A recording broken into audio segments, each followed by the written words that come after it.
This week, in Wallburg, North Carolina, a twisted story unfolds when a seeming fairy tale relationship ends with bloodshed, lies, and a father-daughter team that stick to their stories amongst increasingly incriminating facts. Welcome to Small Town Murder.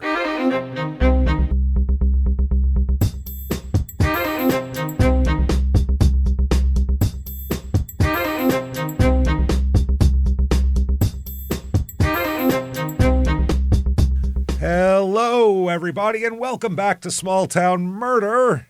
Yay! Oh, yay indeed, Jimmy. Yay indeed. My name is James Petrogallo. I'm here with my co-host. I'm Jimmy Wisman. Thank you, folks, so much for joining us today on another absolutely insane edition of Small Town Murder. We cannot wait for this. It's a wild episode. We'll get into all of that and more. First, though, head over to shutupandgivememurder.com. Get your merchandise. Get your tickets to live shows. That's the most important thing. Full slate of 2026 live shows are available. Starting out on February the 21st in Nashville. Get your tickets right now. Then we're going to Atlanta, Durham. Phoenix is sold out for Small Town Murder. Wow. Salt Lake City, sold out. Denver, Buffalo, sold out. Wow. Royal Oak, Michigan, Milwaukee, Minneapolis, Dallas, San Jose, Sacramento, Tarrytown, and Boston.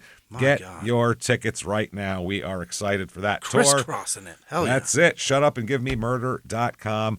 Also, listen to our other shows, Crime in Sports and Your Stupid Opinions, which are so funny. You don't have to like sports for Crime in Sports. You just have to like us telling stories about idiots, which if you listen to this show, I think you like that. So I love that. Check it out. So if you listen to everything, you still need more. We have more for you with Patreon. Yes. Patreon.com/CrimeInSports is where you get all of the bonus material.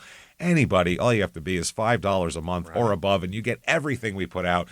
Immediately upon subscription, hundreds of back bonus episodes you've never heard before. New ones every other week, one Crime in Sports, one Small Town Murder, and you get them all, everybody. You bet, This week, what you're going to get for Crime in Sports, we're going to do the history of Super Bowl halftime shows. Awesome. It started out with like a juggler and a marching band from a local high school, and now it's the craziest show in the history of the world. There's lights and fireworks and thousands of people. It's insanity. So we'll talk about that. For Small Town Murder, we're going to talk about Dean Corll and Elmer Wayne Henley and just the weirdness of this and how Wayne Henley, who was a kid at the time, ended up holding the bag for a John Wayne Gacy level of everything, of murder and burial, and it's wild stuff. At least he was smart enough to not bury people under his house, but still, we'll talk about all of that and more. Patreon.com/CrimeInSports is where you get all of that, and on top of all of that, you get everything we put out, all 3 shows, all ad-free with your Patreon as well. Ad-free. And on top of that, you also get a shout-out at the end of the show, too, because damn it, we appreciate what the hell you're doing. That said, I think we got to do the disclaimer here. Everybody, this is a comedy show. It's a comedy podcast. We are comedians. That does not mean the story isn't insanely and unfortunately very real. That's the thing. Nothing is made up for comedic effect. We try to do we try to do better research than Dateline or 2020 or any of these shows and be funny at the same time. So that's what we're trying to do here. You know, that's you go, how do you do that? Very easily. We don't make fun of the victims or the victims' families. Why is that, James? Because we're assholes. But we're not scumbags. See how that works? It's real easy to do. So if you think that true crime and comedy should never, ever go together, though, maybe we're not for you, but maybe we are, though. I would give it a listen, and you're going to hear a wild story. And for the rest of you, though, that want to hear a crazy story, and you're going to hear a wild one here, I think it's time. I think it's time. Let's all sit back. What do you say? Let's all clear the lungs, and let's all shout. Shut up and give me murder. Let's do this, everybody. All right. Let's go on a trip, shall we? We gotta. We're going down to North Carolina this week, where we'll be in Durham on March 6th, as a matter of fact. Very soon, But here we're going to Wallburg, North Carolina, not Durham. This is central North Carolina. It is about 15 minutes to Winston-Salem, just outside Winston-Salem, about an hour over to Charlotte, and about an hour and a half to Kings Mountain, North Carolina, our last North Carolina episode 626, The Thirsty Killer. Right. Again, the North Carolina cases are always wild, man. Named after Donnie. Very well aware of Of course, Different spelling, Named after him and all of his brothers. Or, doesn't he have brothers? Mostly I don't know. Donnie. We all care about Donnie. Marky Mark's like, what am I? Huh? What if you got enough money, you fuck? Come on, feel it. Give me some, put my name on it. The other guy had to marry Jenny McCarthy to have anything. This is in Davidson County, area code 336. A little bit of history of Wallburg here. It started out with a guy named Samuel W. Wall. There you go, because it's Wallburg, Wallburg. Oh, so a burg of walls. Yeah. This was Samuel W. Wall in 1860. The second generation of the family in the area had a coach-making business. Oh. Which is pretty good. Making like stagecoaches? Yeah, the stuff for that. They had at one point, this is in the late 1800s here, $600 worth of capital investment. God damn. They were rolling in it. Upwards of $600? 3 employees. Wow. And they were producing 10 buggies and carriages worth $1,100 annually. So and they were every year, crushing it. Crushing it. Wow. 2 of his sons, he had Charles and George, founded their own firm, which was a lumber company, and they started making, I guess, kind of finished type things to make furniture. Oh. So yeah, they had a saw and planing mill, and they basically made planks, wooden boxes, and some finished products such as couch frames. Well, fuck this show. I want to know more about these guys. These guys are real interesting. They made a land purchase in 1888. George did, and there's this house that basically his relatives lived in until like the late 70s, 1970s. Yeah. The town wasn't incorporated until 2004. Dang. And they were like, okay, rural as fuck. Till 20 years ago. Yeah, till literally 20 years ago. A few reviews of this town. There aren't a ton of reviews of this town here. 5 stars. Here we go. It's a beautiful town, and many longtime residents know each other well, I bet. They have to. They run into the same couple thousand people. Yeah. There are some residents who are obnoxious, right. And the safety of roads is subpar, but that can come in any neighborhood. Obnoxious people, terrible roads, 5 stars. I got 60 houses in my neighborhood, James. I'll bet you, there's a lot 40 of them are obnoxious. Yeah, you know that. You have an HOA, so that's a higher percentage of obnoxious. It's certainly more pleasant than a large city. Okay. It's one of those people that's like, I don't care if it's terrible. It's still better than something else. Just I'd rather be, all right, they're those people. 4 stars. Wallburg is a small town full of great people. Pretty much everyone know each other. Not knows, know each other. And obnoxious people. Yeah. And we love to support our local community. All right. Then 4 stars. I like where I live. Most of the people are nice. Most, yeah. Most, except for the obnoxious ones. Yeah. And then finally, 4 stars, which this should be a lower rating, I would imagine, if this is all you're concerned about, because it's a very short review. Quote, B&Es have been more frequent lately. 4 stars. Jesus, that sounds horrifying. That's 4 stars. 4 Breaking stars. Breaking and entering, those ones? 4 stars for me just shivering in my bed in fear. 4 stars. It's great. Every time I leave the house, my shit's not safe. It's 4 stars. Great. 4 stars. Perfect. People in this town, population 3,050. It's a small town.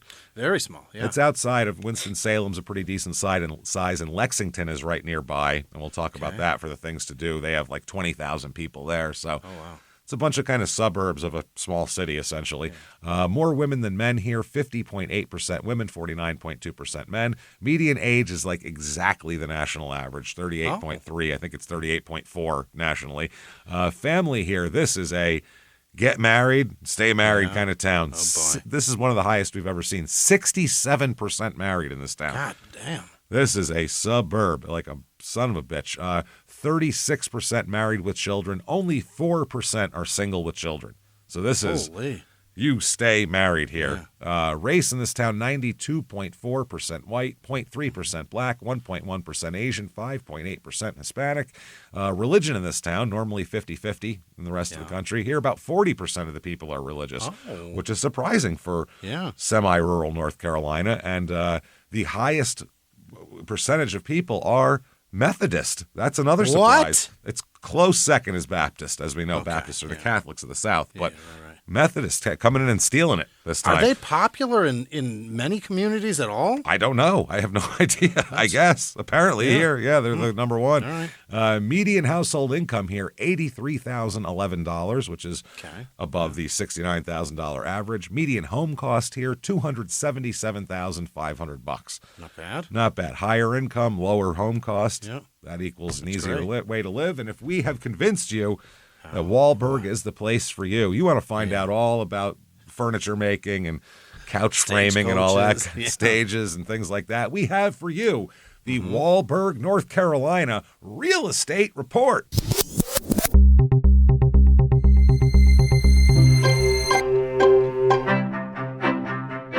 Average 2-bedroom rental here, $950, which is well below the national average. That's not bad. Yeah, it's $1,250 everywhere else, $1,280. House paying in fucking 2004. Yeah, that's not bad. That's exactly right. House number 1 here is a 4-bedroom, 2-bath, 1,910 square foot. It's got to be manufactured. It has to be. It's big. It's a decent size, but you can see that's not. Well, no one. There's. I don't know. It was built in 2021, is why I say that. If it was older, it looks hard to say. The architecture is that of a manufactured or if it's a bad plan if it's not a manufactured home because you built a house that looks like a trailer. Good job. If your architect brought you that and you said yes, you could have just bought a trailer for a third of that price. That's it. $279,900 for that. It just got a $20,000 price cut, by the way. Wow. House number 2, 3-bedroom, 3-bath, T-ball for all your b-holes. This is brand new, built just now. No one's ever lived in it. 2,340 square feet. It is just your average, as you can see. Kind of looks like your average suburban home. Very nice. That house is $381,990. Shit. And then finally, do something about this. That's crazy. House number 3, 4-bedroom, 4-bath, T-bowl for each and every b-hole, everybody. Let's see this. 3,481 acres. Or I'm sorry, 3,481 square feet. Oh, okay. 14.61 acres. So still a lot. Look at this place. Good, yeah. It's a cool looking house. Damn. It's cool. It's got a pond in it, which just looks like awesome. A nice place for mosquitoes to breed. Yeah. That looks terrific. Nice porch. That's great. It's a real nice house. It's cool looking too. It's Is that nice. a chimney? It's nice. Yes, big. it is. It's a big chimney there. Nice so inside. high. Fireplace. This house though, $989,900. Oh. Wow. Yeah. It's almost 15 acres. I guess I could see it's a big house, but that's a little expensive though, I think. Things to do here. Well, we're going to move over to Lexington for things to do. Oh. About 15 minutes away. Now, Lexington here has a couple of things. They have pigs in the city, number 1. Sure. So do a lot of cities. Dude, this is wild. Uh-huh. It's a public art initiative where they just have giant life-size, and life-size, I mean human life-size, not pig life-size, sculptures of pigs installed throughout the city. Oh, they're just pigs. Just pigs, and dressed different, cartoonish pigs, different kind of pigs. All right. Lexington touts themselves as the barbecue capital of the world. Have they not heard of Kansas City? Yeah, they don't do that because don't start a barbecue war. People in North Carolina think Kansas City and Texas barbecue is trash. People in Texas think that's trash. Everyone has their own style. In North Carolina, from what I've had, Texas is dry and shitty. I don't like their stuff. Texas is terrible. It's not great. It's dry. It's shit. Tennessee's shit. Dry rub my shit. Fuck out of here. I want it juicy. Goddammit. Yeah, Tennessee, I don't mind. They got some spices. There's some good stuff there. It gets better. North Carolina's got that vinegary shit on the pork. You pull the pig. Oh, it's so fucking good. Their barbecue sauce. I love it. Is hickory? Is that the tree or is that North Carolina? That's what you're smoking it on. I think. So that's the tree. But they drench it in this vinegar-based barbecue sauce. It's so fucking good. It's like North thin. Carolina, huh? Oh, it's good. It's good. It's good. I like it. You like thin barbecue, huh? No. That's the thing. Only down there. Normally, I Yeah. like a nice, I like a barbecue Thick. sauce that'll Yeah. stick to it, and that's Yeah. good. Right, That's right. different type of thing. But this is a I want to different. chew through the fucking sauce. Yeah, this is a different kind of barbecue. Like this is Okay. like it's almost like a juice they put on it. Oh, And maybe it's- it's just the juice of the meat. No, it's a barbecue sauce they make Okay. in a vinegar. Because I asked the guy who was doing had the pig on the Oh grill. yeah. And it's goddamn good though. Man, is it Okay. good? It's addictive. All right. You want more of it right now. Fine. I'll give them Fine. credit if they want it. But other barbecue, I like Kansas City. Tennessee's fine. So Pigs in the City drew more than 40,000 visitors from all over the state in 2003, its first year, just to see sculptures of pigs around the town. They're not kidding. Yeah. That's wild. It ran for a few years and then went away and then came back. So who knows? If you check and see if it's this year. There's also the Lexington Barbecue Festival. There you go. Now we're talking here. Yeah. You can have let's see, here are the events. The Cork and Craft Hospitality Garden. Yeah. The Pre-Pig Shindig. Oh, pre-pig. A pre-pig. In There's North a pre and a Carolina, post-pig. Yeah. they take a giant pig and they put it on a grill. All right. There's a whole goddamn pig on there. And they Whole thing. cut into it and they put the barbecue sauce on it. They spray it in there as it's cooking so it gets all in there and Holy juicy. shit. And it basically, when you eat it, it just melts in your mouth. It falls apart and melts. It's the most beautiful thing in the world. Then there's the Uptown Lexington Painted Pig Hunt, Sure. which could be interpreted in a very different way. We don't want that. Painted pig. That is Leave bad. my mom out of this. Yeah, God damn it. And then there is also music, of course. And you got to have music. They And, got a festival. And Oh, they got got music. You got music here. Who's So playing the pig barbecue? who do you think is here? Well, we have Ah. Matt Cooper. Nope. Look at his picture. It looks like Let's see. wanted for kidnapping 8 children. Look at him. Or a terrible or shot. that's just his grinder profile. Yeah, That is that's a either one. fascinating looking. Why would he choose that? I don't know. Who It took looks like that somebody photo and took he was it. like, yes. He said, "Hey, did you just take a picture of me? That's what it looks like." Hey, you didn't just take a picture, did you? Oh yeah, that's Don't take a gonna be all picture your of me while I'm promotions. looking at these kids. Runaway June, Uh-huh. which is 3 ladies with really long hair and curls, named and June, yeah. all probably June. Then there's a Shane Prophet with 2 T's. Okay. Uh-oh. Shane has a beard and no mustache, and a camouflage hat on. Shane, I know what you do, Shane. We know exactly what you do. I know the music you make, man.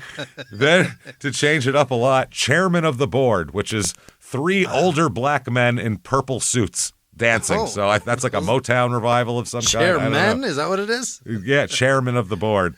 All 3 of them.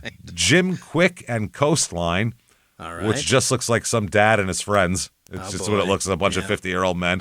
And finally, Band of Oz, OZ. And they all have this, it's a bunch of, they're all over 50, obviously. Sure, Some of them look yeah. like they're over 70. And they look like guys. a bowling team. They're all wearing the same outfit.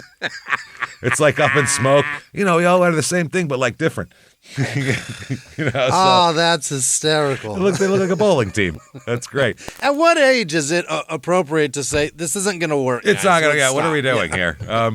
Also featured Smitty and the Jump Starters, Oh boy. the Robertson Boys, and of course Groove Machine. Got to have Groove Machine. All right. Full effect. That is a wild festival. I guess man. the food's the draw. the food is the draw because you've never heard of any of those people. No. You know all these weird I know a lot country of country acts. artists. Yeah.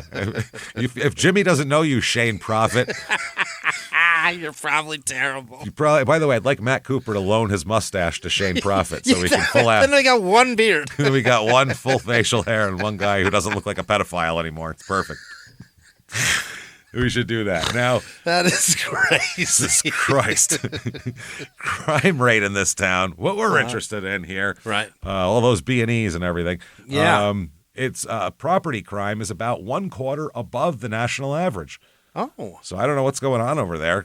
Small they town. aren't kidding, though. Yeah. Yeah, and everybody's got kids and everything, but they're doing that. Now, violent crime, murder, rape, robbery, and, of course, assault, the Mount Rushmore of crime, really, that is about 1/4 beneath the national average. So Okay. it's safe like that. I don't know. Sure. I guess a B&E would be a property crime if It nobody was is, there. yeah, but that feels violent. It feels, yeah, breaking. If it's is in my house, that's violent. If break is in the title of it, that's Yeah, right. sounds violent. You broke something. That's violent. Now, before we talk about this murder, because we have to talk about a murder, everybody. Oh, yeah. We do want to say, stay tuned next week. Next show that we, not the Express this week, but the next week, regular show, we have got a monstrous announcement for you. Yeah. It's a huge tickle your ass with a feather. Very big, very cool announcement. It's going to be pretty fun to announce. And very excited about it. We've been holding it in for a while, so we're going to, we'll let you know next week. A first date fart we can't wait to get. Oh, man. Whew, thank God I got the fuck out of there. No blowjob needed. We've been trying to make it happen for a long time, and so now we'll we tell can all finally about tell it next week. Next week, we're not allowed to say it now. No, we're not allowed. Next week we will do. Yeah, we're not trying to be dicks here, but next week. That said, let's talk about this murder. Okay, let's start out with June 4th, 2011. In the setting of Knoxville, Tennessee. Okay? Oh, all the way up there. We're going over to Knoxville for this one here. This is the day of a lovely wedding. Okay. We usually jump into like a 911 call or, the person's backstory. Let's jump in the middle here of we never say, hey, let's have a nice event first off in a murder story. So let's do it today with this here. Where is it? It's Wedding Bells in Knoxville, June 4th, 2011. A June wedding and everything. Oh, yeah. And even Tennessee, shit. Even the beginning of June, so you don't sweat out of your bride's dress there. Yeah. So the participants of this marriage are Jason Corbett, who is 34 at the time. He's born February 12th, 1976, and his fiancée is Molly Martins. What color is the wedding? She's a little younger. What color is what? What color is the wedding? I was going to say, they're both white. That's what I was going to say. I don't know. I was like, I don't know why you need to know that. That's why I was like, what? I mean, they're both white, but who cares? Tan and purple, What's the difference? Yeah. Now, Jason brings with him to the marriage 2 kids. All right. Jack, who is 5 at the time, and Sarah, who's 3 at the time. He's a widower. Oh, he's not divorced. He is a very young man and a widower, and he's also Irish.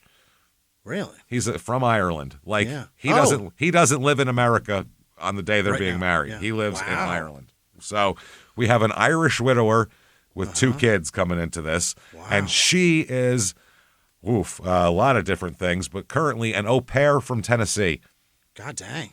So an Irish widower and an au pair from Tennessee are getting married in Tennessee in June of 2010.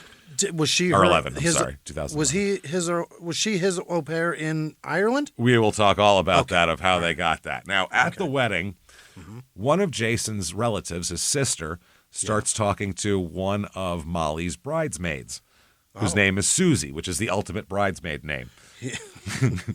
I think, right? Do women, when they pick out bridesmaids, do they go, well, I need a Susie? Thank God.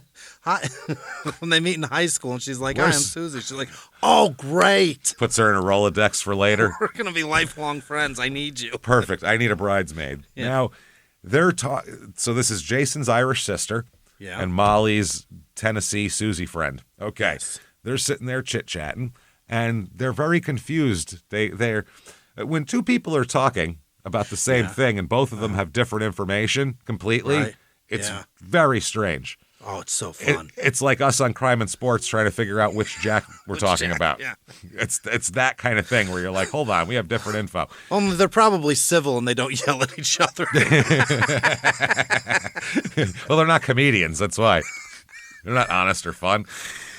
So Susie is talking to the sister saying, man, this is such a fairy tale, isn't it? I mean, I feel so bad because the mother of these 2 kids, Jason's dead wife, was such a good friend of Molly's, and how while this woman was dying of cancer, this Jason's dead wife and the kids' mother, died of cancer? This is what the friend's saying. While she's dying of cancer, how this woman, asked Molly, please make sure to take care of my family, be the kid's godmother, like take care of my kids. Susie's saying all this. Susie's telling the sister, this is amazing that what your brother's doing, because this is it's so nice of the dead woman to have to basically say, please take care of my kids, and Disney. and now Molly's marrying the husband, and just like the wife wanted, and she can take care of her. Isn't this nice? Now Jason's sister is like, huh? The fuck you talking about? Literally, what the fuck are you talking like that? Oh boy. Huh? She said, wait a second. No. That none didn't of happen? that. She said, none of that is true. Uh-oh. And so Susie's like, what are you talking about? I just talked to her. She told me all of this. She told everybody all this. And she said, yeah, no, that is not, none of that's true at all. Why would you? She just said, she didn't die of cancer. And why would you say that? Molly never knew this woman. Never met her in her fucking life. Never talked to her once.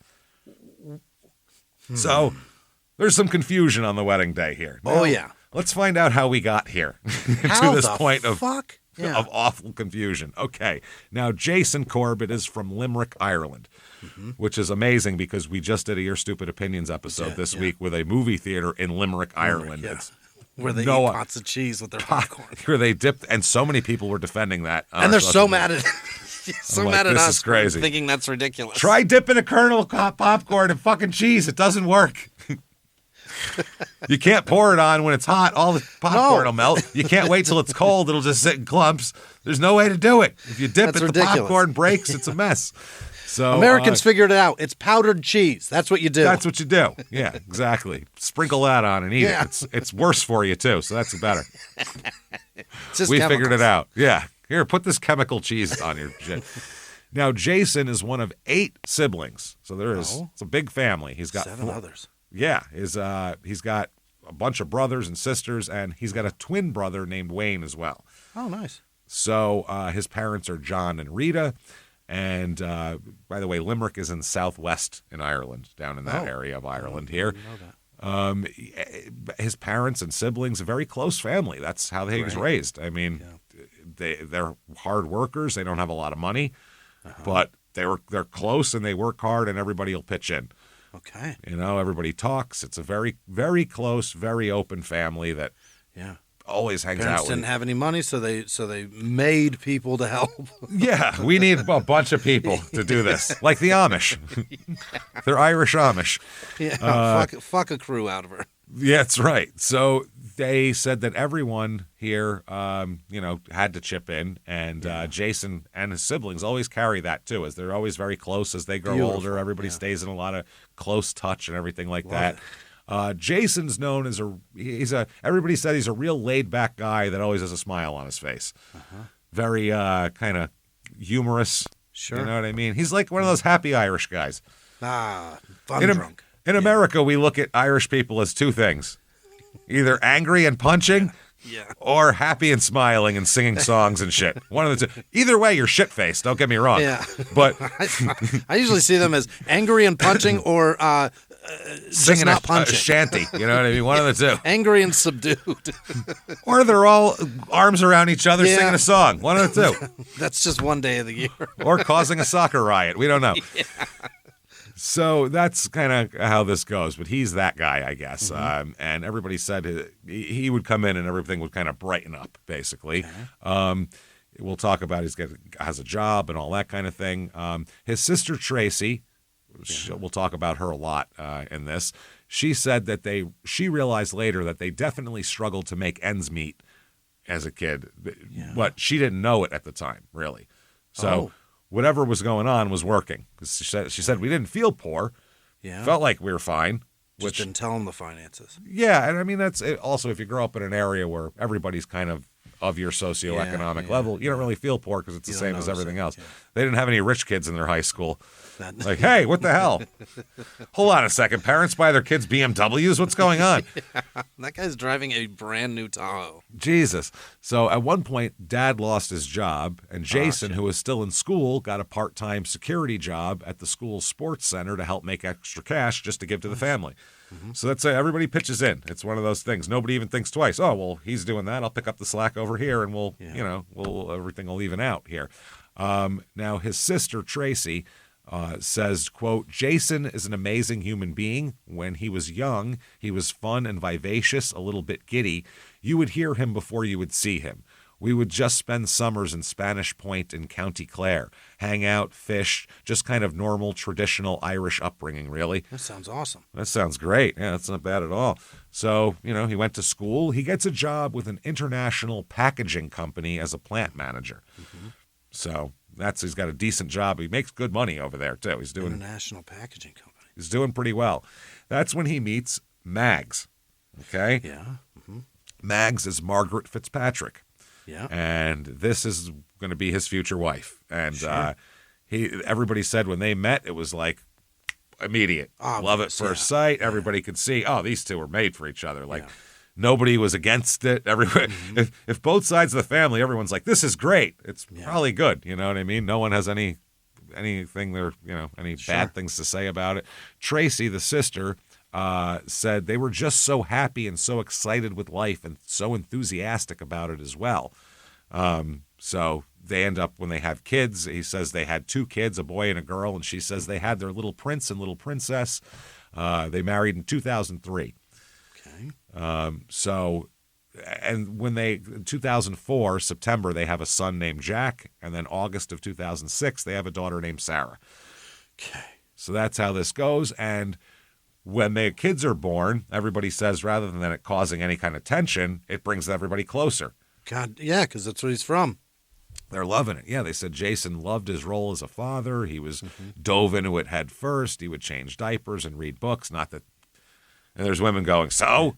Not that that's bad, but it's also some guys don't do that. So say, all right, there you go. Surprisingly rare. I know it sucks, but that's true. Yeah, it's true. And everybody felt happy and safe and all that kind of thing. So it's very nice. He liked little things. He'd take the kids for walks in the park and stuff like that, and they'd all enjoy it. You know, things that are free and nice and just to spend time together.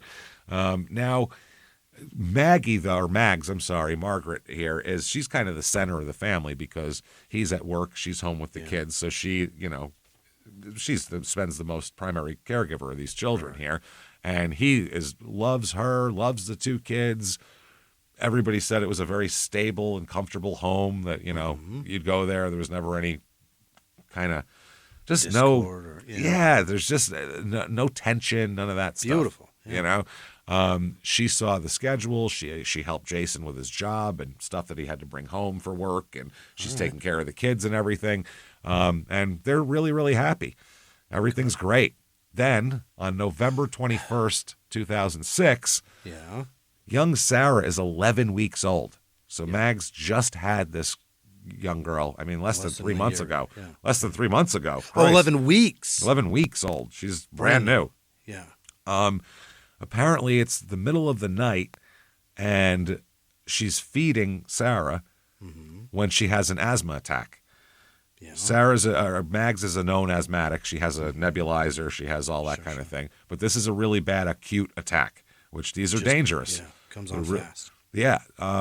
Mags' sister was there also. Jason came over and, banged on the door. Oh, my God, we got to help her. What are we going to do? Sure. And she said she came in and, her sister was not looking good. She was holding her chest and, saying she very can breathe. Severe. Yeah. A severe acute asthma attack here. So this happened before, and she's using her inhaler, and it's not working. Oh, boy. Not helping her at all. Oh, boy. So Tracy, Jason's sister, said Mags woke Jason to say that she was feeling wheezy, and he sat her up. She started to take her nebulizer, and she started to get progressively worse.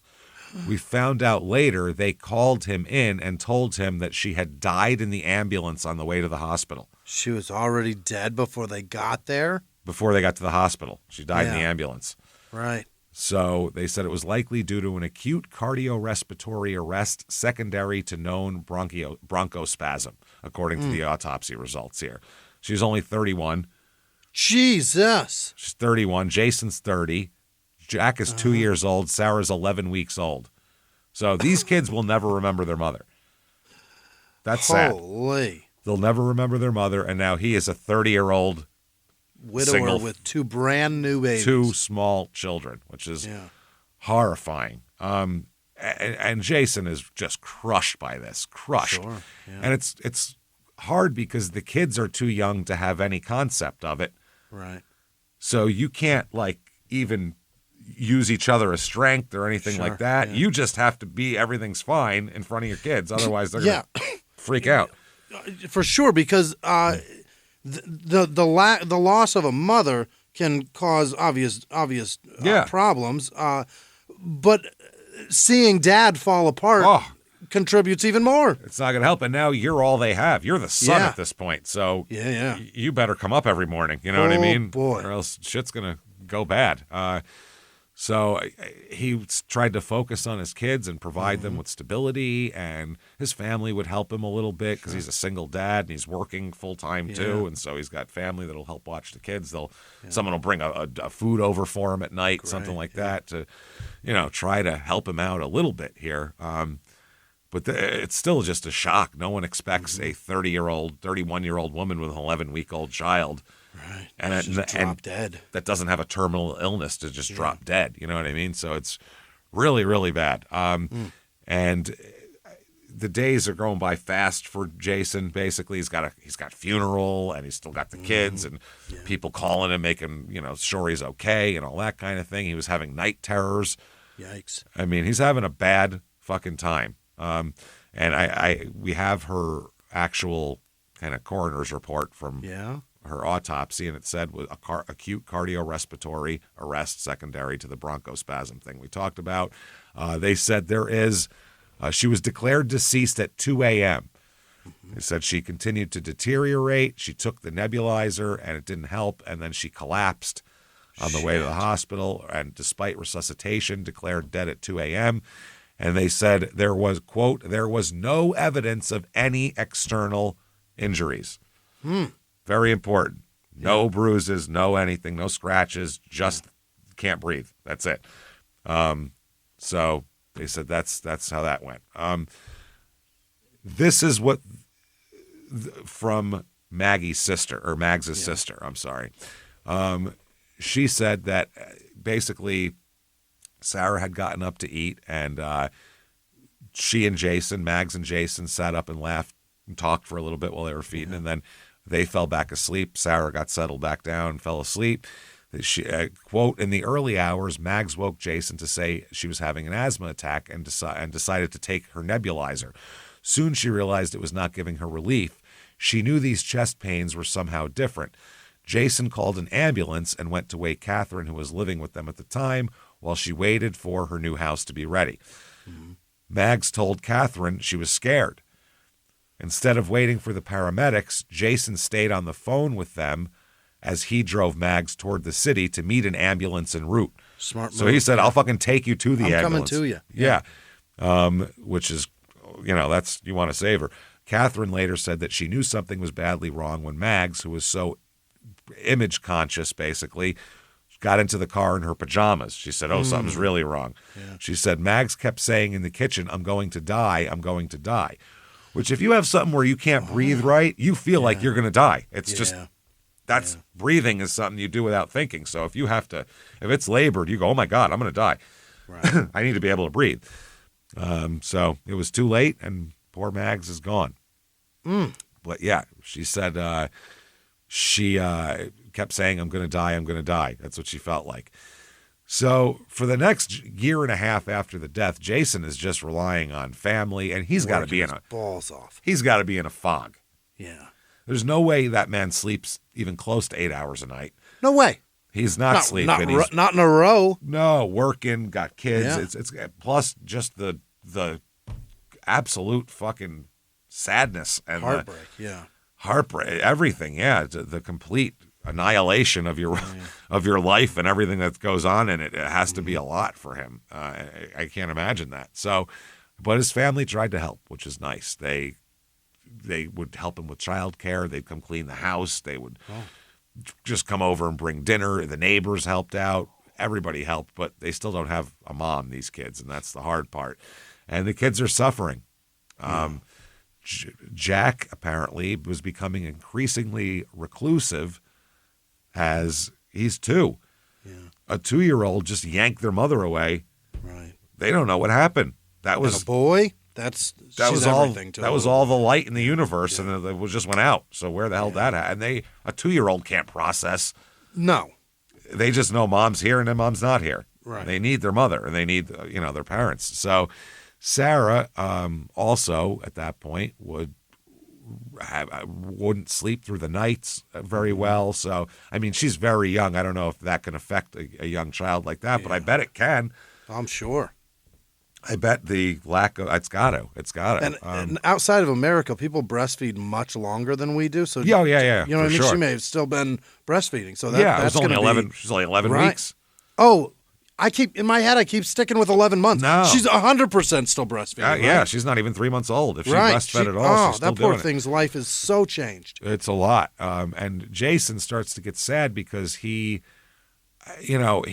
having a hard time, and sometimes it's hard for him to be patient the whole time. Yeah, if you haven't slept in weeks and you're sad and the kids are crying and all that, you can just go, everybody shut up. You can just, lose your mind. Yeah.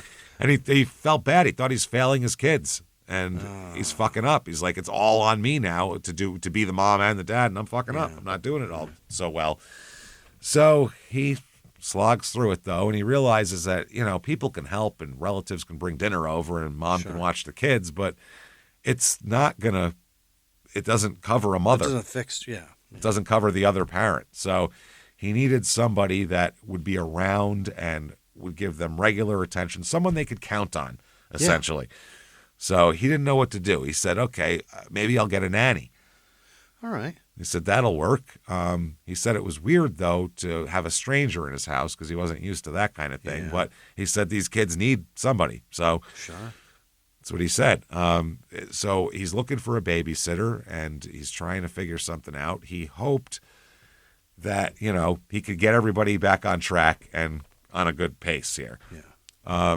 And he knew that that's what Mags would have wanted as well, is to, keep it together and don't just completely fall apart in front of the kids. So he would try to just keep laughter going, everybody said. He tried to, make the kids laugh and stuff like that. And he's looking for a nanny. And he said, though, he needs to find a qualified applicant, which is difficult, obviously. Yeah. And he's searching for someone who basically they need security, they need attention, they need affection, these kids. Yeah. So that's who he's looking for, anything he could get. He really thought about it, too. He put up an ad saying widowed father, 2 kids with a picture of him and the 2 kids. Hi, please help. Essentially, please help me.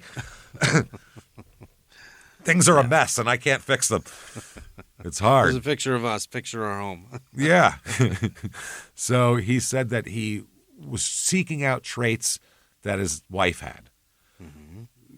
Calmness and tolerance and being gentle and actually really liking the kids and not just someone who's here for a paycheck, basically. So he's interviewing people, he's getting references, he's talking to the references and all that kind of thing. And he said it was really, really hard to do, though, just to think about who you're going to leave your kids with all day long. Yeah. And this is like a live-in nanny situation he's looking for.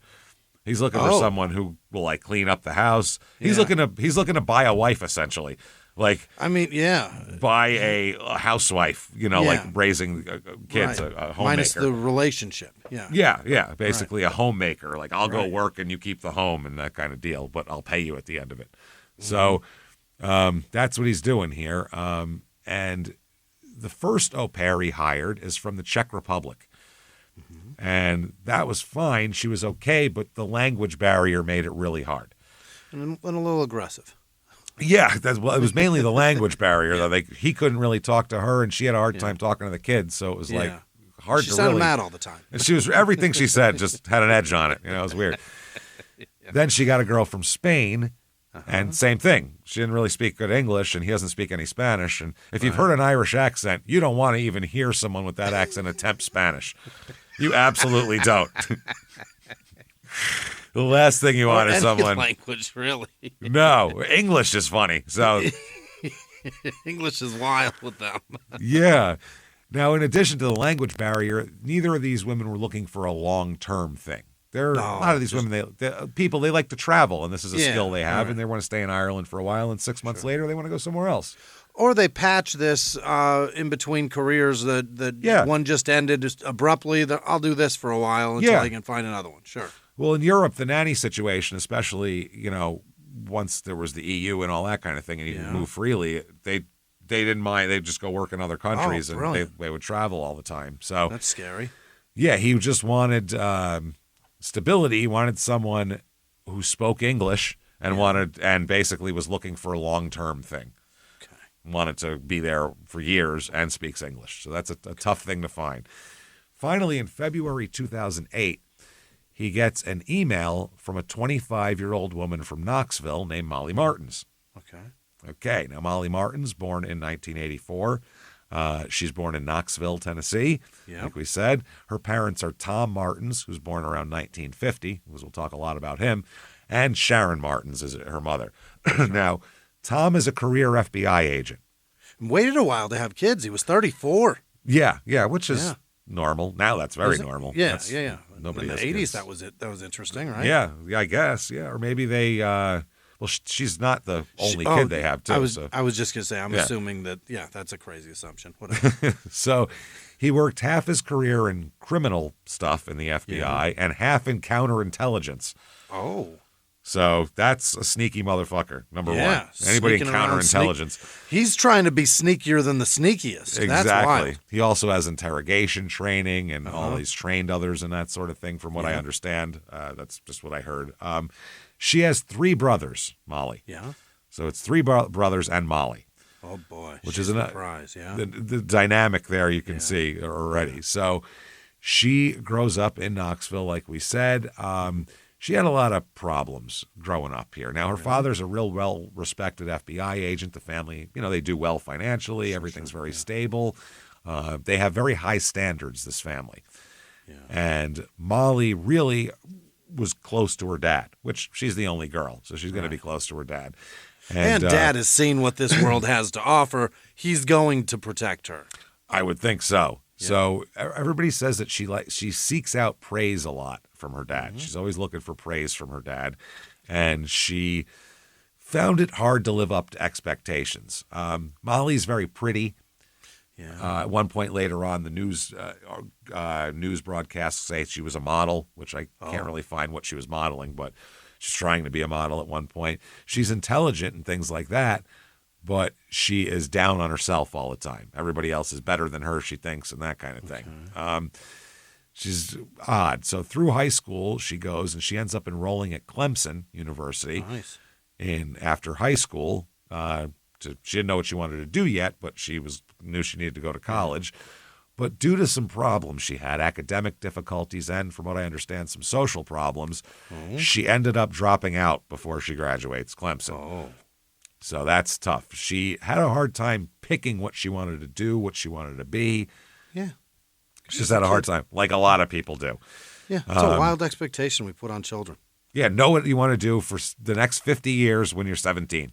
Yeah, you know how you don't know shit? Know about it right the world? Now. Yeah. Figure it out real fast and make a plan. Yeah. That's crazy. That is crazy. She tried a bunch of different jobs and tried different professional things, and nothing really just fit her. You know what I mean? Okay. She wanted to feel important. She wanted to do stuff like that. Molly just continued to struggle. And her parents kind of prop her up the whole time. They try to really help her out and things like that. And she wanted to do something. And she made a decision. She got applied for and was taken on by a nanny agency. Yeah. That's how people find those generally. And she found Jason's ad and said, overseas might be good. That would be fun. I can work as a nanny and I can have, influence over these kids and do that kind of thing. And I can also, go see Ireland. That sounds fun. Sounds great. Cool. So they end up going back and forth and he says, all right, come on over. Okay. So she flew to Ireland on March 10th, 2008.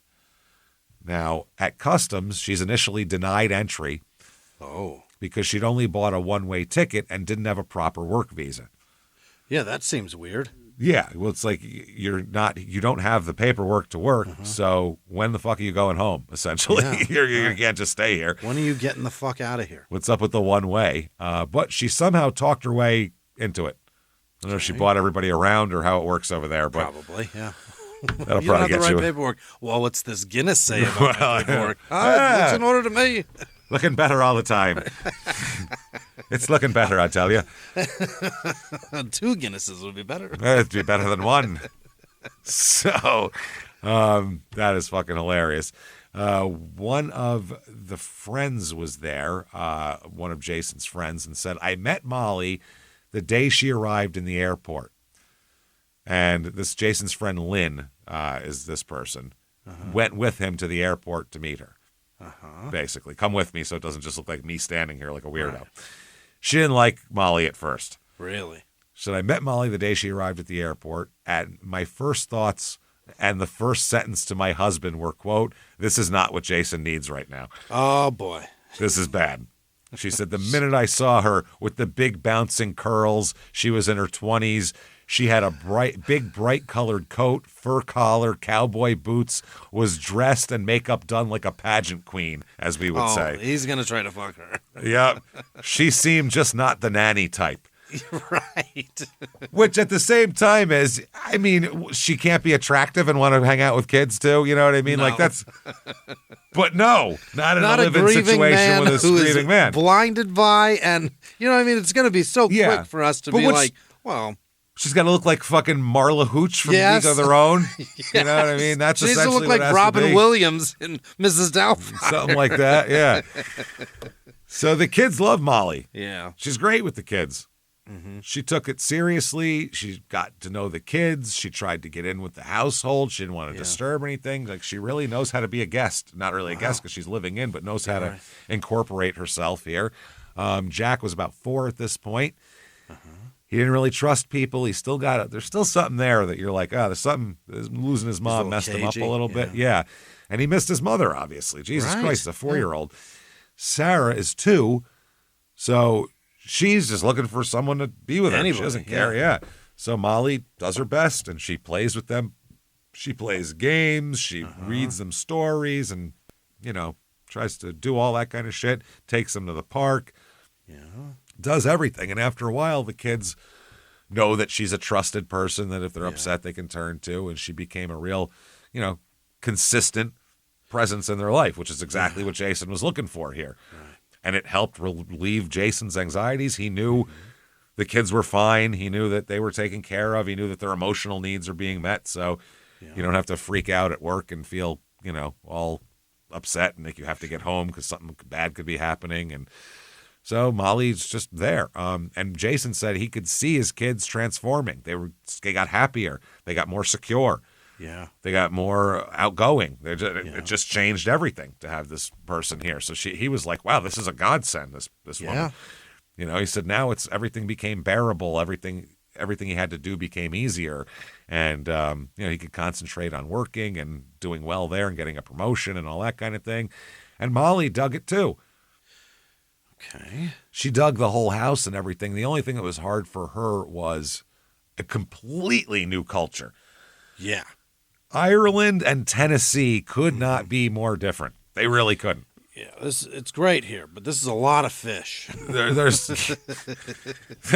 You couldn't be more different. It just couldn't be. The people couldn't be more different. The attitudes couldn't be more different. The climate couldn't be more different. I mean, nothing could be more different. It rains 349 days a year in fucking Ireland, man.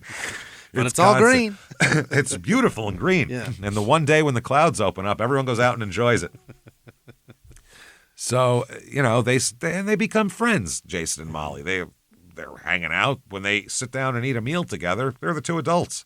Yeah. So what are you going to do? Talk to the 4-year-old about everything? Right. Eventually, the conversation has to go to an adult. And then after the kids would go to bed, then they'd end up hanging out and talking and everything like that. And, he would talk about everything that he's going through, and she would listen to him, and everything was wonderful. Obviously, they're hooking up. That's what ends up happening. Yeah. Now, by pretty much all accounts, this started pretty fast, like within the first month. Well, I mean, the hot chick just got off a plane and she's coming to my house. Not to mention, you're sad and you're lonely and you haven't been with a woman in over 2 years. Yeah, and if this woman's even remotely interested, I'm certainly going to do whatever. And the kids like her and it feels good. I mean, this would be, I don't blame it. It's obviously a thing that could happen happens after a couple of pints happens. It happened. So there was people that said it happened like the first day, which I'm not sure about that. I can't see that. Yeah. You know what I mean? I would think he would be a little awkward, and it'd be more about introducing them to the kids on the first day and getting them together. I don't think you'd be like, so what's up with you? Let's talk about it. They likely had some sort of conversation before she, you know what I mean? They probably talked a bit on the phone or a little bit, emails or whatever. Sure.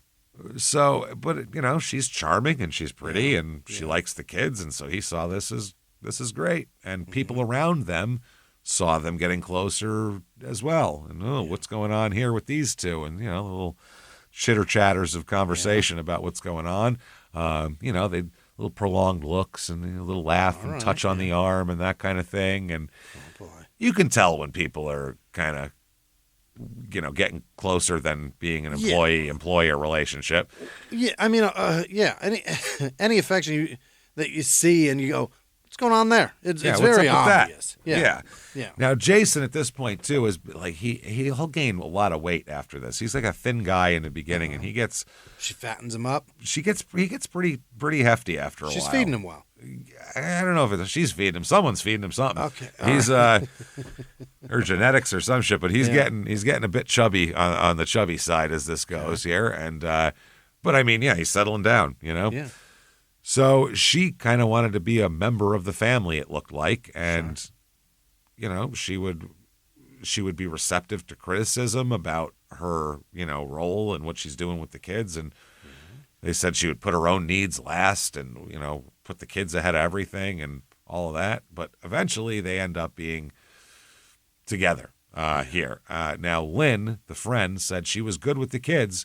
Jason started to smile a bit more. There was definitely something between them. The two of them looked very happy. Jason was always a romantic type. He shouldn't have been alone for the rest of his life. And that's the thing. Yeah. People aren't like, hey, what's he doing? She's been dead for years. Right. What do you want this guy to do? Yeah. Wait till the kids are 20 to fucking go out, and when he's in his 60s he can find somebody? This is crazy. Right. He's supposed to just wander around the rest of his life and say, sad and lonely. My wife, my ex-wife, or it's not even ex-wife. My wife, Yeah. It's sad. Yeah, it's terrible. So that's real bad. So, I mean, he was concerned about how the children would react to this, and so was Molly. But the fact is, the kids don't really remember Mom. So, they just know Molly as the woman that kind of fills in that role at this point. So, it seems to work out. As 2009 progresses, they're getting closer and closer. Yeah. But Jason has some concerns. He's happy, but he's also concerned. Listen, are we moving too fast? Because it's one thing to say this is nanny Molly. It's another thing to say this is like new mom Molly. Right. Those are two separate roles. So what if the kids get too attached and things don't work out between us? Yeah, they've already lost a woman in their life. Exactly. I don't need them losing anybody else. So before we get into that, it's interesting. Yeah. So they're talking. I have emails here. Oh. From him saying, now I really wish things could have been different. If we had just dated first, then you would know beyond a shadow of a doubt that I loved you, just you all by yourself. Yeah, but this employer-boss relationship thing is weird. And like you're immediately in the family. It's not just like me and you, and then we bring the kids into it. It started, we reversed it. It's a weird situation. Things that have been different, and we could have dated and flirted and had frivolous conversations and nice dinners and drinks and, dress up clothes.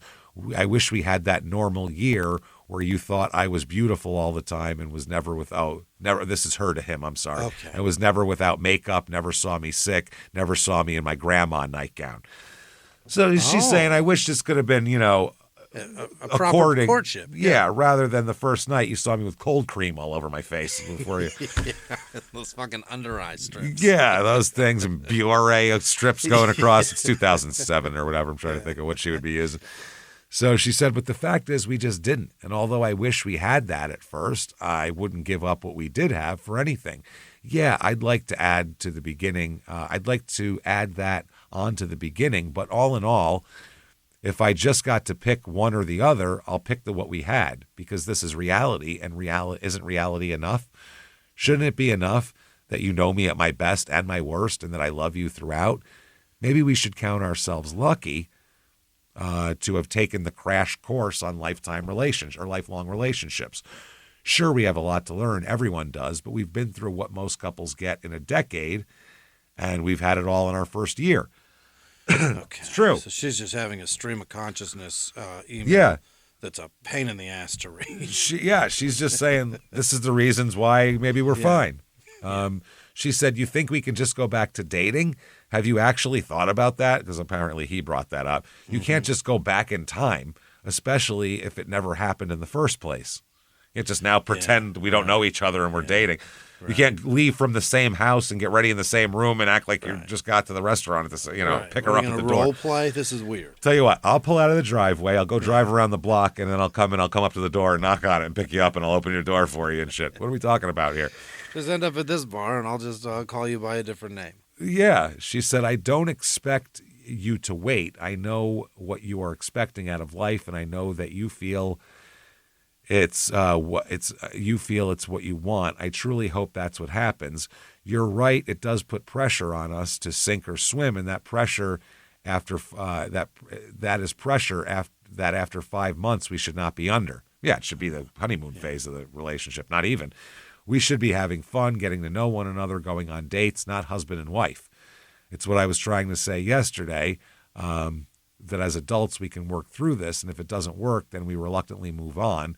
My concern is for Jack and Sarah. They've had enough tragedy in their short lives, and whilst I know that they are resilient, I'm nervous about putting them through any further. So this is his response back to her, obviously, because Americans don't say whilst. So I keep saying if this was a normal relationship, we'd be dating, and the kids would not have so much exposure until we were sure we could move forward. So that's what he's saying, basically, is, that's what I'm concerned about. That's it. He said at one point, he wrote, I'm really scared, Molly. I don't want to lose you, but more so I don't want to risk Jack or Sarah losing another mother if we don't work out. That's what the email says. I mean, that's really fair. And she goes back and says, I'm 25 and I know that I want love, eventually a husband and a family, and I want those things with you. But if you don't think you have those things, or I might hate you for a while, but I'd understand, then I'm not going to be strung along until you decide you've reached a decision. Oh. So now she's saying, look, shit or get off the pot. Yeah, I'm 25. I'm about to be 70. I'm 25. Biological clock is ticking, man. It's crazy. So, but she's saying, look, obviously we can't go back and start dating again. Yeah. That's not going to work. We are where we are now. So do we just proceed with it, or do we say, fuck it, even though we're happy and everything's going great, we didn't start out the right way, so we can't be together because that might hurt. Yeah. She's doing a lot of overthinking. Yeah, they both are, it feels like. Because, honestly, that's the thing, though. When you get into a relationship, when you have these kids, either you're in it or you're not, and either it works out or it doesn't. But you can't guarantee a positive outcome for anything. Yeah, it feels as though she's worried about what other people think too about it. I don't get that. How it appears, like the optics of it. That. No? I'm not getting that. I think they're saying that their relationship would be different, but either way, I think either way they're at where they're at. There's no way to. Yeah, it is what it is. Turn back the clock. Start the relationship or fucking end this thing. Yeah, they live in the same house, so you can't go. Okay, yeah, let's pretend we're dating now. It's just. Just weird. She said the right decision for you really might be to say goodbye. I can't know how or why that would be right, but that's not really for me to decide. I don't want to spend my life with someone who isn't sure about me either.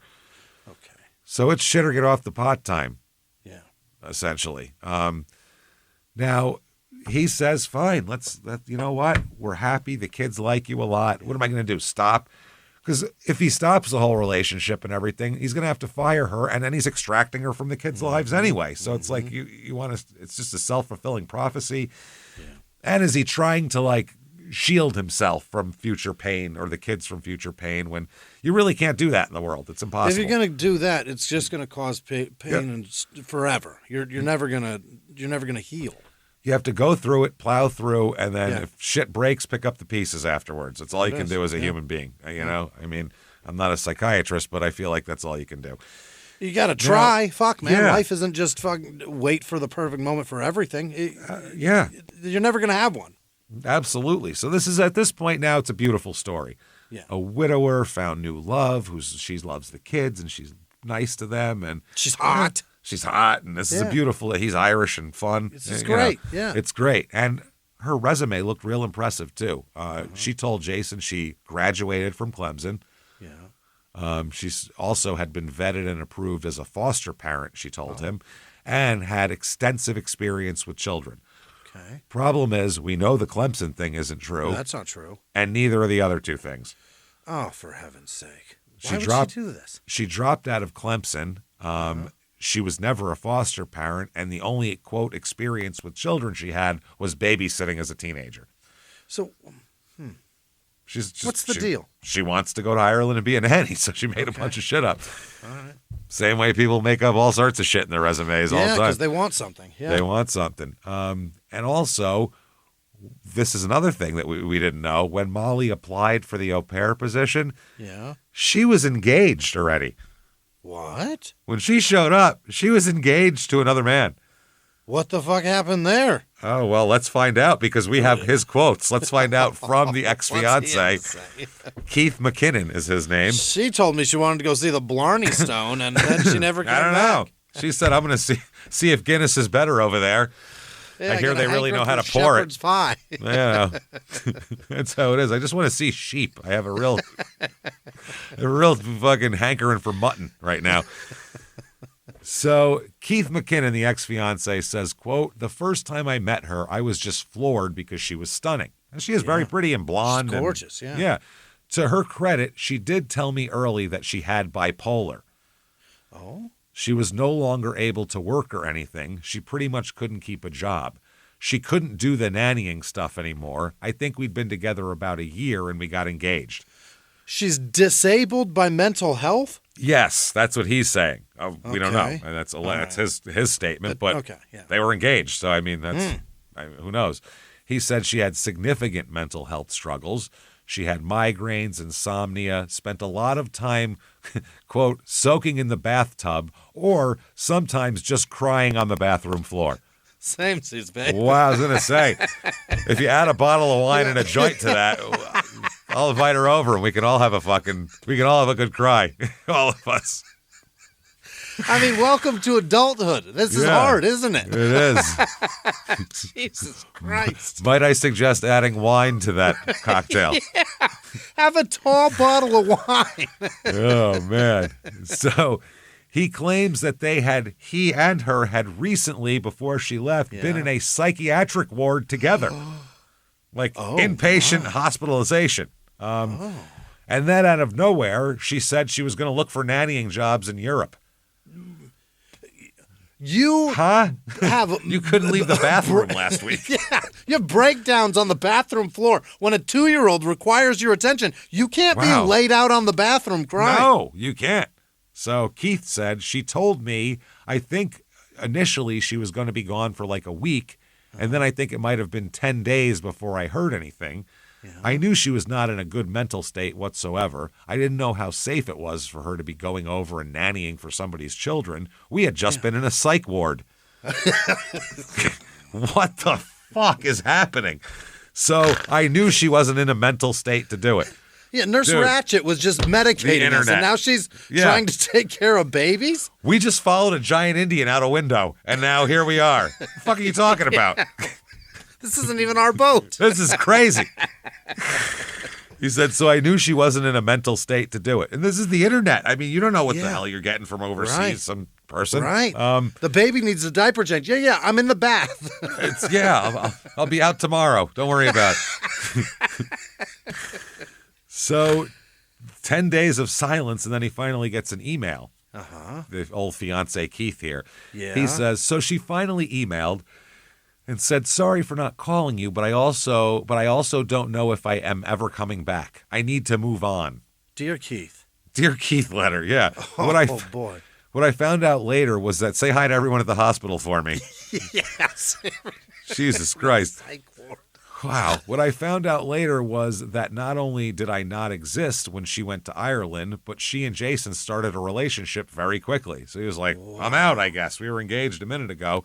Holy. And by the way, if you need mental help, go to a goddamn psych ward. We're just saying, as soon as you get out, maybe don't apply to be an overseas child care person. Maybe work on your issues first. That's all we're saying. Ireland was accurate to be like, I don't know that you belong here, lady. We don't. Yeah, who are you? And she goes, but look, I'm blonde. I'm practically a redhead. Let me in. So Valentine's Day, and if you say my name with an Irish, Molly Martins, it sounds real. Molly Martins, it sounds real Irish if you say it. See, look, when you say it, it sounds Irish as fuck. It sounds Irish as fuck. It's Molly Martins. Yes, sounds like I own a pub. Molly Martins pub. Come on in. Been here since 1642. We have. Yes, we have. Breath stinking of harp. Yeah. So Valentine's Day 2010. Mm-hmm. She's been here for almost 2 years. Yeah. They're at a restaurant in Limerick called Freddy's Bistro. Yeah. And Jason proposes. Wow. It is time to make this for real. And Molly says yes, and she's jacked about it, man. Really? She's excited. She immediately, that night, she is planning her wedding back in the States. Oh, boy. Near her family in Tennessee. We're coming home for this. Oh, yeah. Yeah. It's like, listen, I know you live here and everything, but I got a bunch of Susies over there that need to be. We're going to make this American legal. Yeah, we're doing this America style here. All right. So she's planning. Jason's sister, Tracy, said, they came and said they got engaged, and we opened a bottle of champagne and toasted their future. Was he happy? He was happy. Yeah, he was. He was in love. He loved Molly. Yeah. And she said, the sister, when they walked in, because we'll tell you, there's several books that we're quoting from in here and a documentaries, and we'll give you the name of everything at the end here. I just don't want to give everything away. Sure. So she said, Tracy, when they walked in, the next time Tracy saw them after they got engaged, she was holding her hand up, showing the ring. Like, look what I got. Showing everybody. Yeah, hey, look at that. So everybody was all clapping and excited. And then at the wedding, they get married in 2011, June 4th. That's when Susie tells Tracy, the sister, oh, yeah, that's such a nice story about she knew Margaret, and Margaret died of cancer and asked her to be the mother, and, oh, this is so beautiful. And the sister's like, crazy. What the fuck are you talking about? She died of an asthma attack. There was a Czech lady in your room before you. What are you talking about? There's some lady from the Czech Republic. Some lady from Prague was in here. What do you want? So that's not the only weird Molly lie. No? Why did she do that anyway? I don't know. Molly's got some weird shit. That's what I mean. These are not necessary lies. Yeah, you could. The truth is just as romantic. I mean. She didn't even have to say he was the person she was working for. If she wanted to lie, she could have said, I went to Ireland, I met this wonderful man, and we fell in love and got married. It's fine. What are you, he's a Goldie widower. Hawn? Calm down. What do you need to tell? How much of a story do you need? Right. Why do you need to create? Well, it gets weirder, man. She's a member of a book club, apparently, allegedly here. Sure. This is what other people say. We don't know how true it is, I don't but know several people said it. Molly was explaining, talking about the act of giving birth to Sarah at the book club, talking about what it was like to give birth to her and the day that it happened. And, we ran to the hospital and he grabbed my bag and as if she's the actual mother. The actual went from her vagina fucking mother. Okay. Shot it out of her crotch. Why does she need that to be true? The fucked up part is there are several people in the room while this is happening that know the whole story. And they're like, why is she saying this? Why is she doing this? And she knows they know. What in the fuck? That's what I mean. It's like she can't help it. It's fucking crazy. And it goes back further. In college, this is crazy. She kept a framed photo of a young girl by her dorm bed. And when her roommate asked her who that is, she told her, it's my sister who died of cancer. She doesn't even have a fucking sister, Jimmy. She never did. She has 3 brothers. She's the only girl. What does she need sympathy for? I don't know. That's what I mean. And the photo came with the fucking frame. It wasn't even of a person she knew. There's a barcode, lady. What are you talking about? You take it off, it says Walmart on the back of the print, man. It's not right. What is she doing? That's crazy. So anyway, back to the wedding. Now we know where we are. He's about to marry a lot of lies. This liar. So, yeah, Jason's family flew over from Ireland. Tracy, the other siblings, friends of his. I mean, this cost a fortune to everybody to come over here. Yeah. And they said when they arrived, they knew something was wrong. They said that the Molly in Tennessee was completely different than Ireland Molly. Why? Totally acting different. This is Sister Tracy said, the person in Ireland was very different to the one that we met in Tennessee. She was just very controlling. She was angry, I would say. And for someone who, in Tennessee, for someone who was about to get married, she just wasn't herself. Which a wedding could be a lot of stress and makes for some weird. Shit, sure. Yeah, but this is beyond that. How so? This isn't that centerpiece has the wrong color flowers. It's not that. What is it? On the day of her wedding, she stayed in bed, curled in a ball for a long time. Yeah. When she was supposed to be like doing stuff. Bath. She wouldn't socialize. She lost her mind having a real Bridezilla TV moment at people because someone had a McDonald's cup there. She lost her mind and fuck your pictures up. Was yelling at the guests. What? Then she either fainted or pretended to faint, but there was a she got the vapors and her Tennessee came out. She got the vapors and fell over on a fainting chair. Put her forearm on her forehead and everything. Yeah, back of the hand to the forehead, and she just my goodness. I can't take it. The vapors have overcome me. I do declare. Jason's best friend told him, don't do this. Run. He said, fucking walk your ass back down the aisle. Do Irish not say air. I do. Get on it. Get the fuck back on a plane and let's go home and tie one on tonight. Yeah. Tracy, his sister, said, quote, I said, you're the most unhappiest married man I've ever seen on his wedding day, because he was just miserable over this. One of his groomsmen, Paul, said, I asked him to just leave her and get on the plane and go home. He said he can't. He said he made a commitment. And this is mainly a commitment to the kids. Yeah. You know what I mean? Because that's the thing. And my family spent thousands to be here. Yeah, you all spent thousands. The kids think they're getting a new mom, and we told them we're going to be a family now, and then we're going to go, never mind. We're not a family now. Molly's staying back where she you was. Guys. We got to go home. After the wedding, more lies start to come out. What? Yeah. The people are talking and both sides are all there, so everyone's kind of comparing notes. When they hear about a couple of lies, they start comparing notes on other lies. Apparently, she had told a lot of her friends she was an Olympic swimmer.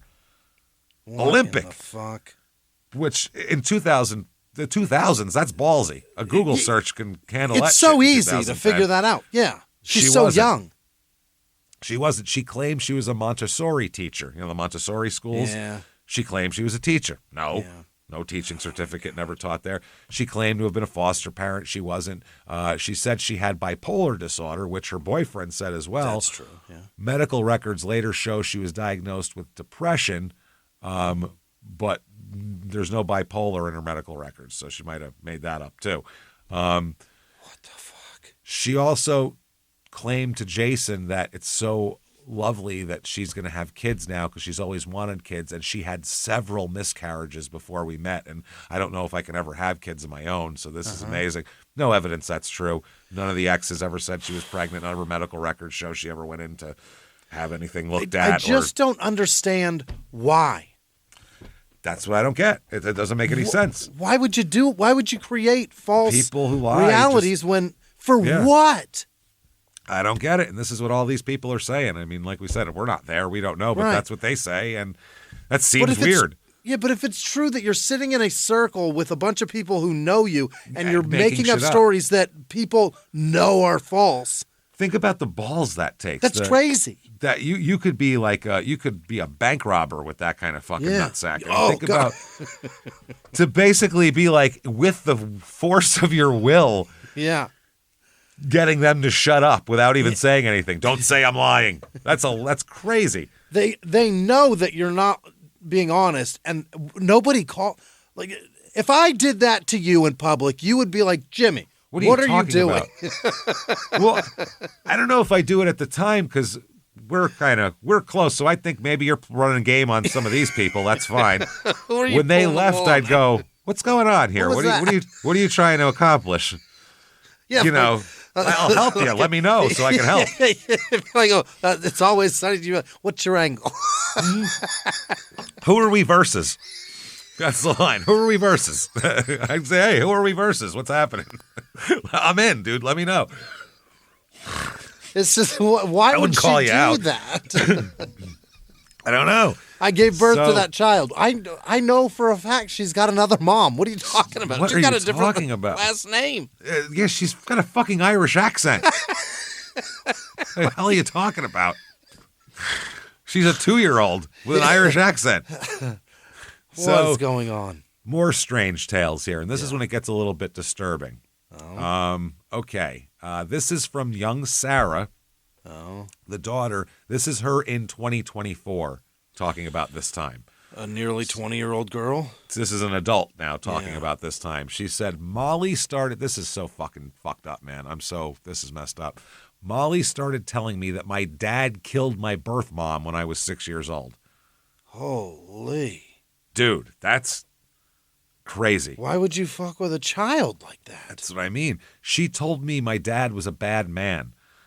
Molly also told me that vomiting was okay to keep myself skinny for swimming when I was 6. What in the shit? Taught a 6-year-old about bulimia. She instructed her how. This is a great way to stay skinny for swimming. You're going to love it.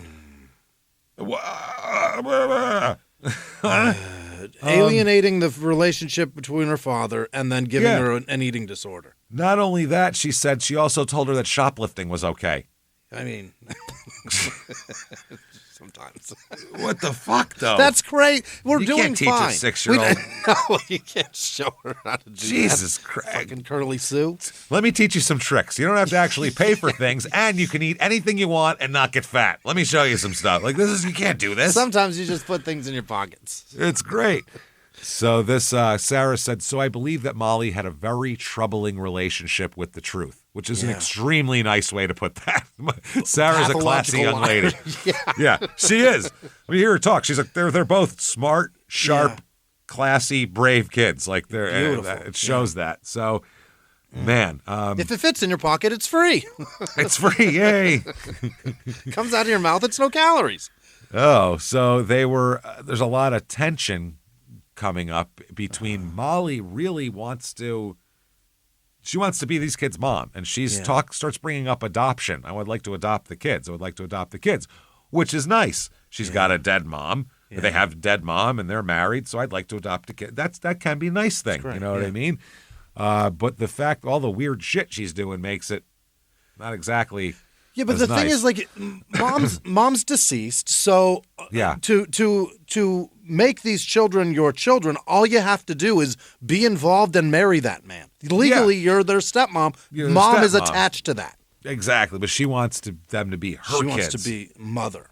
And it's crazy. And it grew a lot stronger. She kept saying she wanted to adopt them. She thought that legal recognition would solidify her place in the family and give her the authority she felt she needed as a parent. Meanwhile, the kids know she's an authority because she's the only mom they really can remember. That's my point with the deceased part. It's like she's not gonna object to this. No, I guess other people said that this was a way for her to stop feeling like an outsider among this family and feel like they were an actual family. Well, your stepmother and all that kind of thing. Yeah. And there's some interesting shit they do. And they're still living in Ireland at this point. Okay. They got married and went back to Ireland. Oh. Jack says that Molly he took the pictures that they had of their mom on their nightstands. She took those away and got rid of them. That's the only, they don't remember what their mom looks like. That's the only way that they can remember their mom is this picture. She took them and destroyed them. Don't know if she destroyed them, but they weren't on the nightstand anymore and they're not around. They said also she would dote on Sarah. She would spend all of her energy and time on Sarah, but Jack said he never felt like she was really into him, and Jack was more close to his dad. And she would get angry at Jack for liking his dad, basically. What is that about? Jack said one time he was leaving, going to work or on a trip or something, and he went out in the driveway and said, "I love you." And when he came back in, Molly tore his room apart. For saying, "I love you." Knocked his dresser over, threw his clothes all on the floor, freaked out for saying he loved his dad. Okay. Which is crazy. Sarah also says that at one point she was in the car with, this is later on, she was in the car with Molly, and she asked to play t-ball. She said, hey, can I play T-ball since Dad is the coach of the T-ball team? That'd be fun. I could just drive with him and he could just take me, so it's not an inconvenience. Very and convenient, I can just play T-ball. And Sarah said that Molly replied, don't you want to spend time with me? Why do you want to hurt my feelings? What do you need to go hang out with your father for? Hang out with me. I'd rather see you and all this shit. This is this fucking 5-year-old that wants to play T-ball. Let her go run around in a field. She doesn't need to sit with you. You can't, dude, you can't put your feelings on kids. You can't do that at all. You can't. That's the most unhealthy shit in the world. Allowing them to just be a kid is the most important thing. Yeah, they're not supposed to worry about adults' feelings at that point. No, they shouldn't even know you have them. Exactly. That's the point. I mean, they should know not to be assholes and shitheads, but wanting to play T-ball and see your dad a little bit is not being an asshole or a shithead. It's being a kid who wants to go play T-ball, run around. That's what kids do. A 6-year-old should never see you fall apart. They should never see it. It's hard. So 2011, coming to America. Here we go. Let's do it. Jason gets a job transfer. And he works at Multi-Packaging Solutions is the company. And they've got an American-based product, They have a plant in Winston-Salem, North Carolina. That's the closest thing to Molly's family that they can do. So, and that's a 4-hour drive from Knoxville. Not bad. Not bad. Not bad at all. He takes the transfer.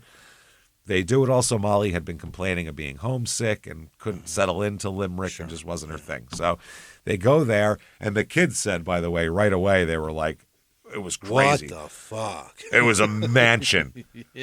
With a huge yard. It's in North Carolina.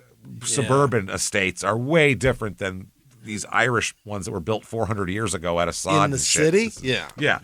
So they end up, first they're in Lexington for a minute, I think, while they're looking for a place. And then they end up buying a place in Wallburg in the Meadowlands Golf Community. Sounds great. It's a 5-bedroom, 3,400 square foot house. I won't give the address. We don't need that. It was in the Meadowlands Golf Community, which is a gated subdivision. All the houses are beautiful and everything's great. Jason paid for most of it. Molly gets a part-time job as a swim instructor, but still spends most of her time with the kids. They're still young. I mean, Well, don't worry. When you got an Olympic swimmer coaching, there's going to be kids around the block. Plus, you gotta warrant a big fee for that too. I would think, right? So, by 2011, though, things are already starting to get tense here. Already getting very tense. This is Jason emailing. They communicate via email quite a bit for a married couple. It's very strange, very formal. Dear sir, I've never emailed anybody. To whom it may concern. No, never. He says, is there anything I can do to make you happy? I've done everything and you still hate yourself, hit yourself, cry in the shower, vomit. At least she's moved from the floor to the shower for the crying. That's positive. Hit herself? Hit herself, cry in the shower, vomit, curse, shout at me. I feel so inadequate, Malls. I've given you everything in my life, including my kids and my heart. And I know you love us so much, but you still, in the last 3 days, only have done all the above things. Even vacation, Jason, isn't enough anymore. I don't know what to do. In 3 days, she did all of that? All of that for 3 days, it sounds like. Oh, boy. So that's what he claims. He says that I'm really scared. I don't want to lose you, but more so I don't want to risk Jack and Sarah losing another mother if we don't work out. This may never happen, but I really want to be sure that I can give you all that you want. So, blah, blah, blah. So, he's saying, he's trying. I don't know what to do here. She comes back with an email that says, really? ! That is what you think? I feel like no matter what you think I do something wrong.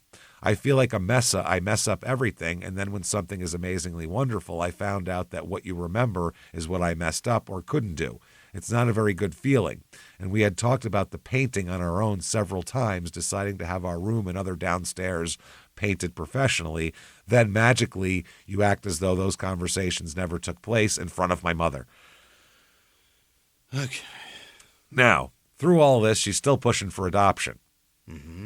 She really wants adoption, and that became a primary source of their conflict, is the adoption.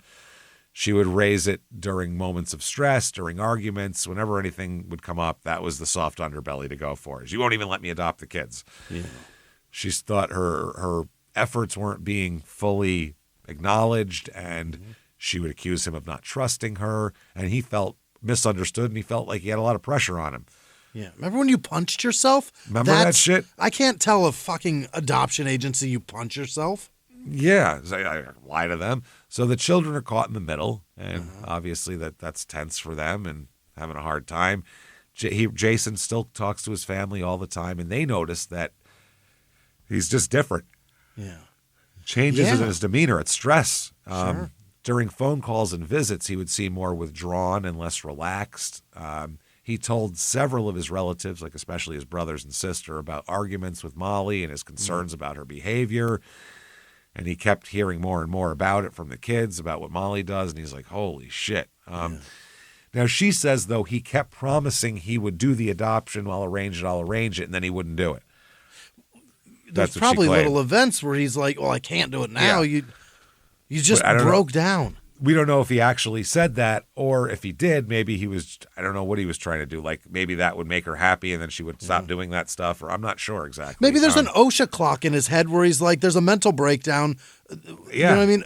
There was just a mental breakdown 3 days ago. We can't it's only adopt been 3 days since our last shower cry. Can't have that. It's only been 12 hours since the last time you left-crossed yourself. Yeah. And I guess Molly started to think that this is never going to happen. You're never going to let me adopt these kids. His sister Tracy said he didn't want to take the only mother they'd ever known away from them, but he wouldn't allow her to adopt them because of what she had said about Mags and because of her erratic behavior.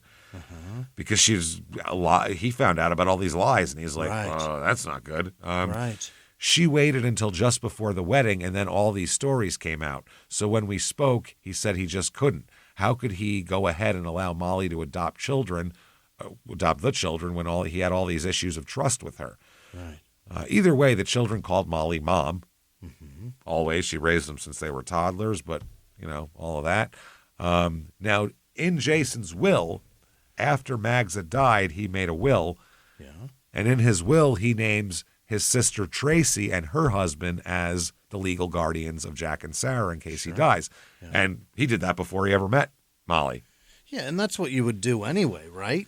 I would think, but even after marrying Molly, he never changes it. He always keeps them as the beneficiary. Yeah. So at that point, legally, if Jason got in a car accident, the kids go back to Ireland. Right. Yeah. They get pulled right out of Molly's hands here. Now, he talks to a lawyer about this. He emails a lawyer, and he said, I've been married to Molly for just over a year now, and we live in Forsyth County. We've lived here for over a year. Is it possible to structure this that if I ever get a divorce, not planning to, in parentheses, that the right to keep the children is with me over Molly? Yeah. So he's saying once they're adopted, is it now just she's mom and I'm dad and we go to court like that? Or in court, will they parse out, you're not the real mom and you're the real dad and I get them? And, he said, what would you need from me if we proceeded? And the lawyer said, this is something to consider. If she adopts that child, she has just as much rights as you do. So basically, if you get a divorce, she could get full custody of your kids. Oh, boy. From you. Imagine that. That is crazy. That's fucked up. That's fucking weird. That's real weird. She also would withdraw, become emotional all the time during this time. And, he's struggling trying to keep the kids happy and keep her happy and everything. It's weird that none of this happened in Ireland. What is it about Tennessee where all these things come out, where in Ireland she could hold it together for a lot longer? Well, Strange. It's a foreign country, and she probably feels much more comfortable. Yeah, but you'd think, after a couple years of being there, all this shit would come out. But it really doesn't. Nothing happens until they get married. As soon as she steps foot on Tennessee soil, she is a different person. Well, you act a fool in a foreign country. They don't treat you the same. That's true. They'd be like, what's wrong with this American? Especially if you're American in other places. You're trying not to be an asshole anyway. Yeah. You know when you were a kid and you'd go over to your mom's friend's house and she'd be like, "Don't make me look like a fucking asshole in here. Don't you make a scene in here. You make fucking be good. Don't mess anything up. Don't break anything." That's what she's doing in Ireland. And then she gets home and she's like, "I get to break shit now." Yeah, my mom and my dad put up with all my shit, maybe. I don't know. Yeah. So the tension is not limited to adoption. They also disagree about how to discipline the kid's routines, the children's relationship with the family in Ireland.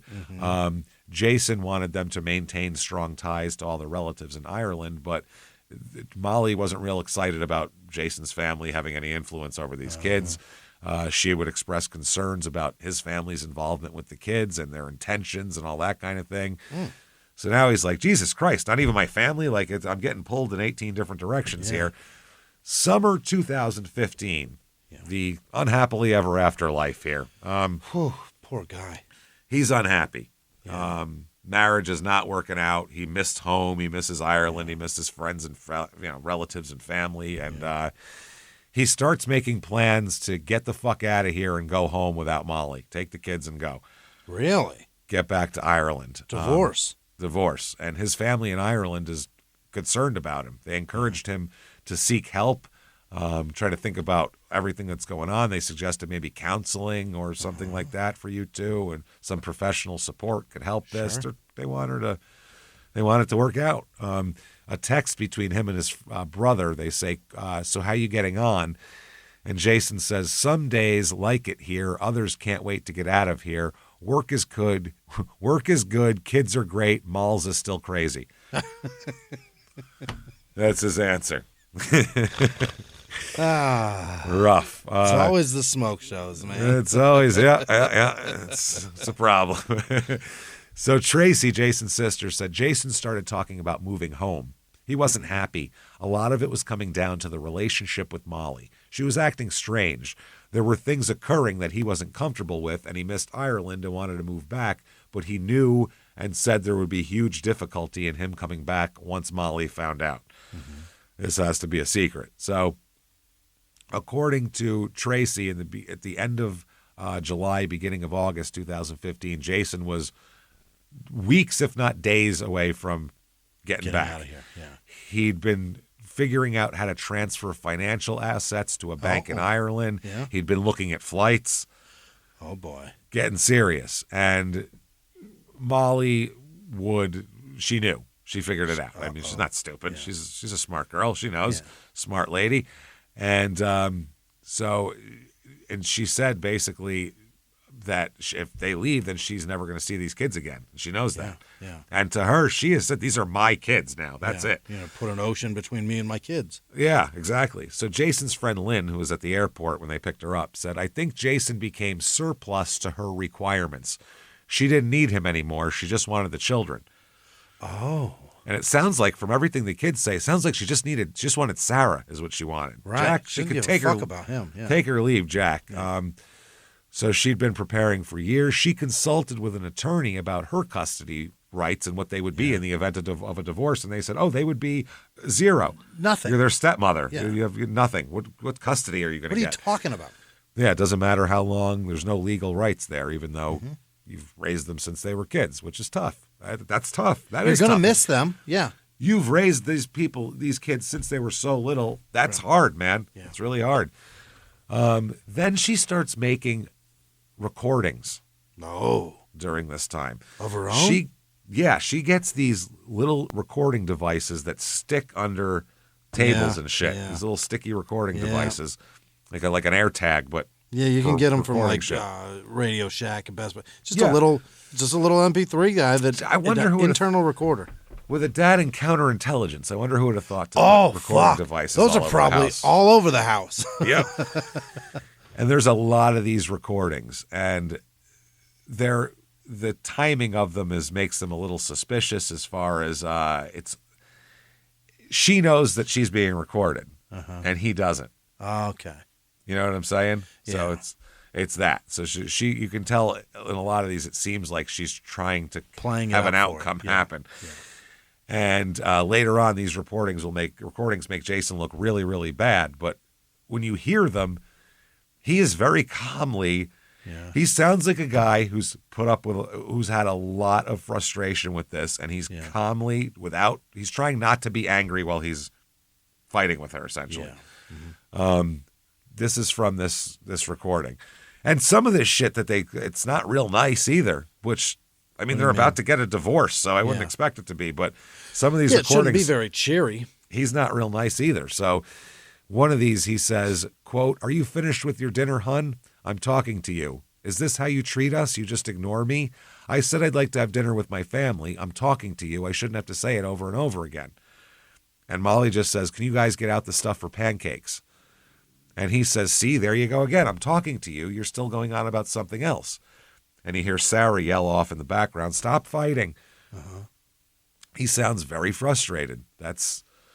He sounds frustrated, but it's not like, "Listen, bitch, you better." It's none of that shit. But it's you can tell he is very frustrated with her. Yeah. And this is shit it's not new.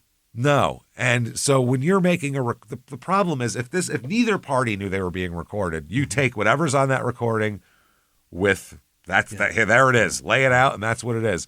Yeah. When one person knows they're being recorded and the other doesn't, it's different. You can't do that. Then you have Amber Heard situation. Right. Where she's like, "Johnny, why are you doing cocaine?" "No, you shouldn't do drugs." And he's now like, you're going to drink 7 bottles of wine. "What are you talking about? You were doing lines with me last night. Aquaman." You can't have that. It's not the same. Yeah. You know what I mean? So I'm the worst actor, am I? So Lynn, his friend, said she was playing the long game. Yeah. She was telling people that he had been abusive. She had her recordings. She would have a case to go to get the children from him. That's what the friends are saying. And she's making it performative, too, to where she just puts this recording in. He asks a question, then she just ignores him, and she knows it's going to get a rise out of him. Yeah. And all it is him all over that tape because she's just ignoring him. Exactly. That's exactly what it is. And and we don't know when she could turn him on. Right. She could turn him on after we have no idea. And I'm not taking anyone's side here. I really aren't, because we don't know. All I'm saying is those are just facts. Unless both people don't know they're recording, know they're being recorded, you can't take a recording seriously. Yeah. That's like an FBI informant trying to get somebody on the phone to tell them, bring over 20 kilos. Right. You know what I mean? This guy's going to be fucking steering the conversation. If it's a wiretap and nobody in the room knows it's being recorded, that's a different story. Then you get John Gotti and his lieutenants openly talking about shit. That's called entrapment, and that's what she's doing. Rather than one of them going, "So that guy we killed yesterday, he's buried, right?" So late July 2015, now we're getting down into increments here. July 30th, Molly fills a prescription of trazodone, which is some people say it's an antidepressant, but I always knew it as a sedative, like a sleeping aid. Right. It's what they give our dog. Like a tranquilizer. Right. My dog Frankie's a big Dogo Argentino, and when people come over, she gets real, like a lot of people. We have like a Christmas party. She gets real crazy and starts, barking at people sometimes and gets too excited. So we have to give her trazodone, and then she goes to sleep. Well, Doan alone, the vet gives us those. Yeah, just the word Doan at the end, it's a downer. Like that's the idea is that it's a tranquilizing element of the drug. All the words in a drug mean something, and when they couple them all, Sometimes they're not. Sometimes they just don't mean anything. Drugs names. Sometimes they're just completely made up. Not like, I don't mean like aspirin. I mean like a clinical word like that. They take pieces of the word and they all mean sometimes. Things. Sometimes they literally just pull names out of their asses for medicine that don't mean anything. That just sounds like Trizoxidil or some shit? Yeah, it means nothing. Things like that. What? You could just make it up. It doesn't mean anything. They do that sometimes. Yeah. It's crazy. That's bizarre. And then the trade names for them are even crazier. They don't, it's Paxil, the name like that. Yeah. Lamisil has nothing to do with your fucking pimples or whatever. Oh, look, it's Joibuprofen. Excellent. I need that. That's perfect. And that's actually a diuretic. It actually, it's not for your head. It's not to make you happier. Just makes you pee. So late July 2015, also around this time, Jason visits his doctor and mentions that he's been feeling kind of dizzy now and then, a little bit sluggish, and he's up to like 260 pounds at this point. He's not a tall guy. Yeah. So that'll do that. And he says also that he's been feeling angry for no reason at certain times. And this is in his doctor's, in the medical records of him saying angry for no reason at times. I get agitated. He gets agitated. I don't know why. Then there's also from around this time, here is a friend of theirs who said in July they had come across Jason and Molly at a party. Yeah. And they say, quote, Jason and Molly were at a party, and she was belittling him, calling him a fat ass, saying he must have taken all the nutrition from his twin because he looked like he'd eaten for two. Oh, my God. Like in front of people, she's saying that. What? That's brutal. That's people, just regular people at the party. That's you know who else did shit like that? Phil Hartman's wife. Yeah, exactly. So now, according to Sister Tracy, Jason during this time is looking for flights, and that's a lot of stress. Marriage is falling apart. I'm going to run away to Ireland with my kids, and that's going to be a big problem now with her. I have to fight. It's going to be a lot. Saturday, August 1st, 2015, Tom and Sharon Martins, Molly's parents, they drive from Knoxville to North Carolina for a visit. Okay. Now, Tom canceled plans he had at the last minute to make this trip. He had plans with his boss, as a matter of fact. Oh. And canceled them to make this trip. In town? In Knoxville, yeah. Yeah. He brings with him 2 gifts for the children. Okay. A tennis racket for Sarah and an aluminum Louisville Slugger baseball bat for Jack.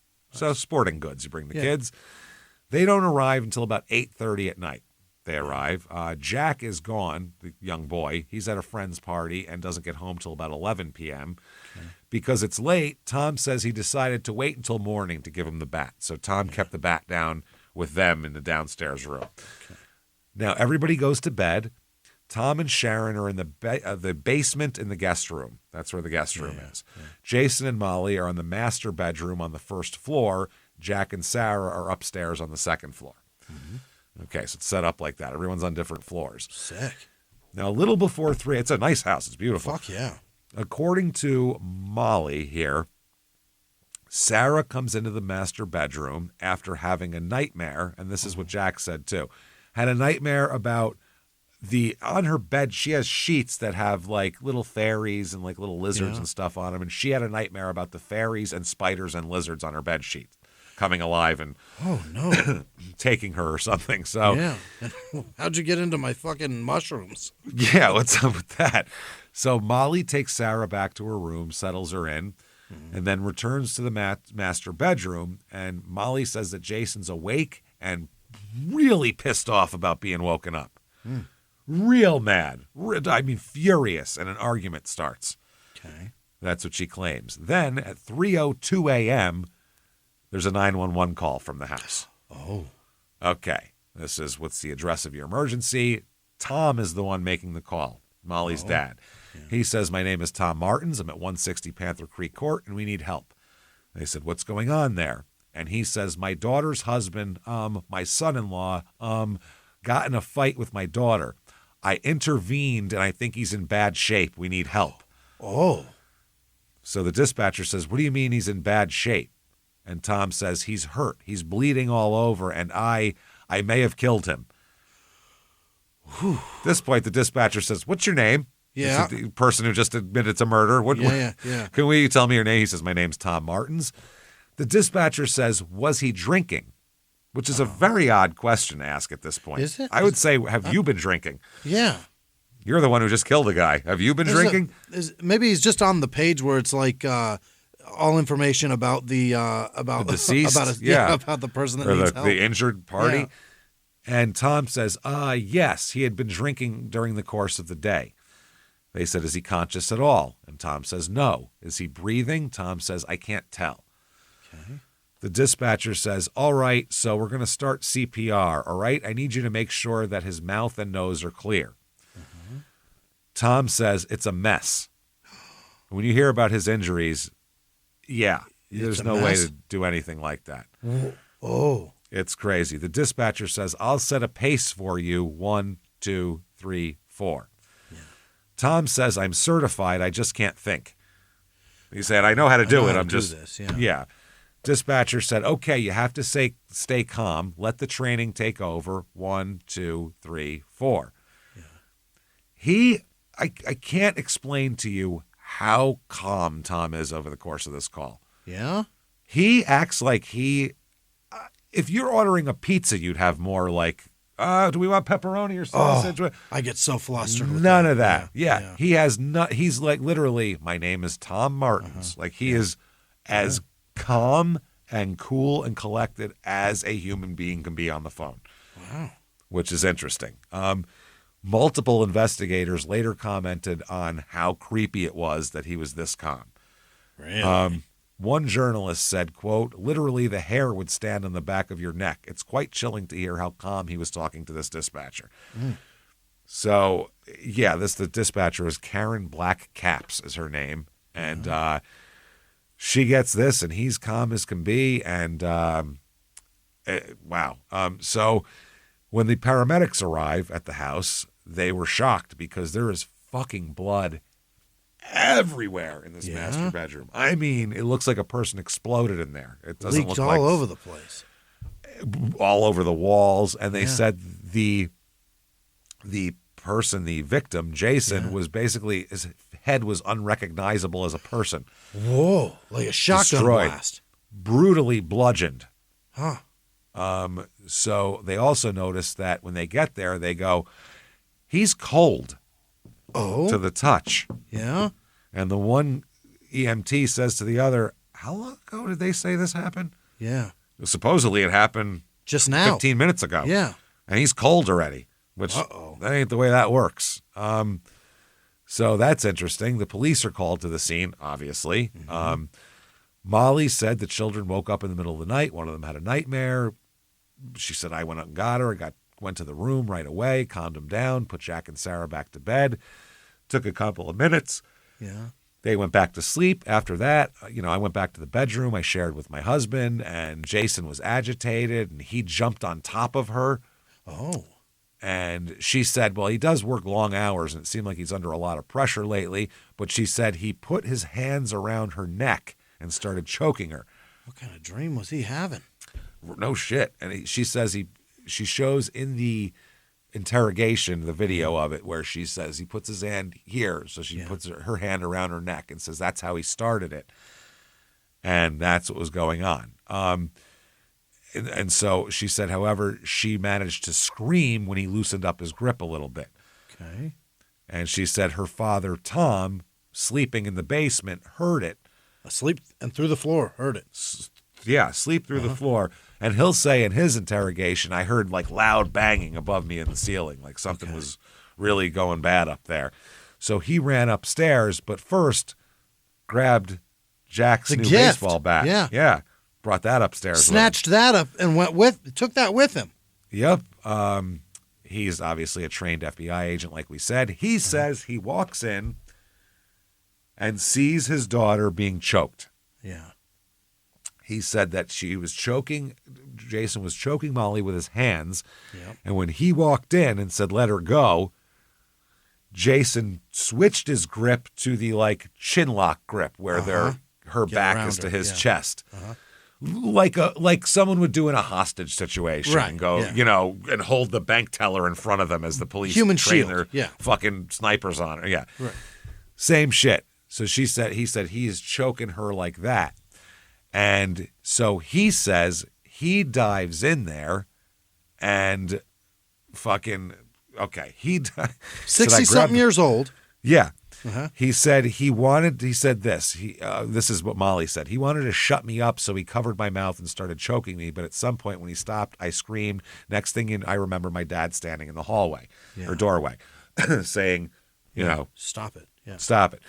So he says that then he switched the grip to the chin lock and started dragging her toward the master bathroom. Like he was going to go. Jason was going to take her in there. Yeah, I'm going to drown her back here. So Tom said at that point, it's time to start going. Fight or flight, babe. Yeah. And he said, it's all blurry, but he said he must have hit him with the bat. Yeah. He hit him with the bat, and he said at some point Jason grabbed the bat and pulled it away from him, and then Jason had the bat. Oh, no.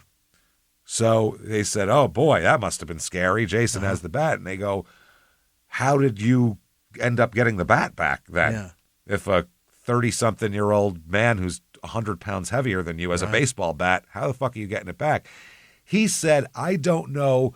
Molly must have distracted him or something. I was scrambling. That's what he says. So distracted he drops a baseball bat. What is he? Like a bear that you put a honey thing in front of, and you I don't know what's going on. She had a Zagnut. Bugs Bunny floating toward a pie. What are we doing here? So that's a little bit ridiculous. But apparently, and then he said he started working him over with the bat again after that, and he just kept hitting him until he stopped moving. And stopped trying to come at him. Once he went down, he said that was that, basically. Not until he stopped moving, but once he went down. Now, Molly's story is that's exactly what happened. He was choking me. He switched to a chin lock. My dad hit him with the bat. He got a hold of the bat. Jason did. Yeah. So I grabbed a 9-pound brick that was sitting on my nightstand.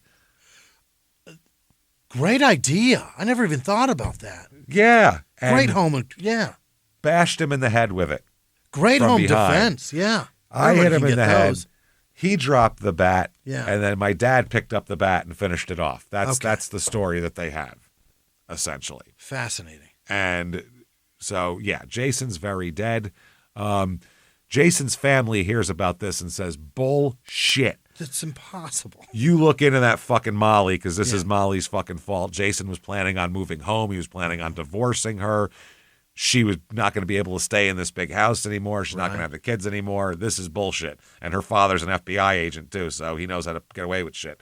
Okay. And like I said, the first responders were horrified. Blood on the walls of the hallway, blood soaking the carpet of the bedroom, a lamp knocked over, Louisville Slugger baseball bat with blood stains, and a concrete paving brick in the middle of the floor. A paver. It's a big fat brick with hair and blood all over it. That's a 3-inch thick brick. It's a big one. And it's 9 pounds. Yeah. And so a gallon of milk is 7 pounds. Right. That's pretty a heavy. heavy-ass brick. Now, imagine that being real hard and hitting someone in the head with it. And then just at full speed motion towards your head. That'll crush it. That'll crush it. He is lying on the floor naked when they get there, too. Oh, he sleeps naked. Sleeps naked or what. His skull is completely destroyed. Of course. I mean, this isn't, I hit him a couple times, he went down. Yeah. When one first responder tried to lift his head, his fingers went through the skull and touched his brain. Oh, no. That's a fact. That's how badly this poor man There's was no beaten. skull. It's horrifying. No, it's horrifying. And so bad that when one of the EMS workers went outside to get a breath of fresh air, he told the paramedic person, the guy in charge, the commanding officer of that unit, he walked out and he said, "It's bad. Don't look." When they tell each other it's bad, it's fucking bad. Yeah. You know what I mean? That's when it's real bad. Because they see everything. They don't give a shit. The one said there was blood on the wall. There's blood on that wall. There's blood on this wall. There's blood in the all hallway? over the place. Yeah, because I don't know if they walked out. I don't know. They said blood covered not only the walls, but both sides of the door to the bedroom, the hallway, and the walls in the bathroom. There's fucking blood everywhere. Both sides of the door. Blood was also on the baseball bat and the paving brick. Obviously not good. Corporal Clay Dagenhart was the first police officer on the scene, and he said immediately he noticed the blood had started to dry already. Oh, this happened a while ago. He said it was congealed. He described it as being like Jell-O or jelly. Congealed. That's old. Old blood, yeah. Yeah. That's post-Thanksgiving weird turkey stuff that's on there, that turkey gelatin. Yeah. It's the bottom of the drip pan. Yeah. They reported that he's cold to the touch as well, blood already congealing. And, they were like, how long ago did this happen? Now, they have the Louisville Slugger baseball bat, 9-pound concrete paving brick. They said, why did you have a 9-pound concrete paving brick on your nightstand? That's wild. That's an odd thing to keep. That's a weird paperweight, is all we're saying. Or home defense. Either way, it's a very strange thing to have inside the house. It is. Well, she said that it was a craft project, and her and the kids were going to paint flowers on them to put around the mailbox. Oh, so we just leave it on the nightstand. She brought it inside earlier that evening because it was supposed to rain. Oh, so a paving brick can't get wet. It'll just crumble into nothing. They shrink, James. It's a shrinky dinks. That's how it works. So they're like, that's interesting. They'll never absorb pain again. Yeah, she says, oh, okay. They said, well, why was it on the nightstand and not like in the garage or near the painting supplies or, kitchen counter or wherever, junk drawer, something like that. In the front yard.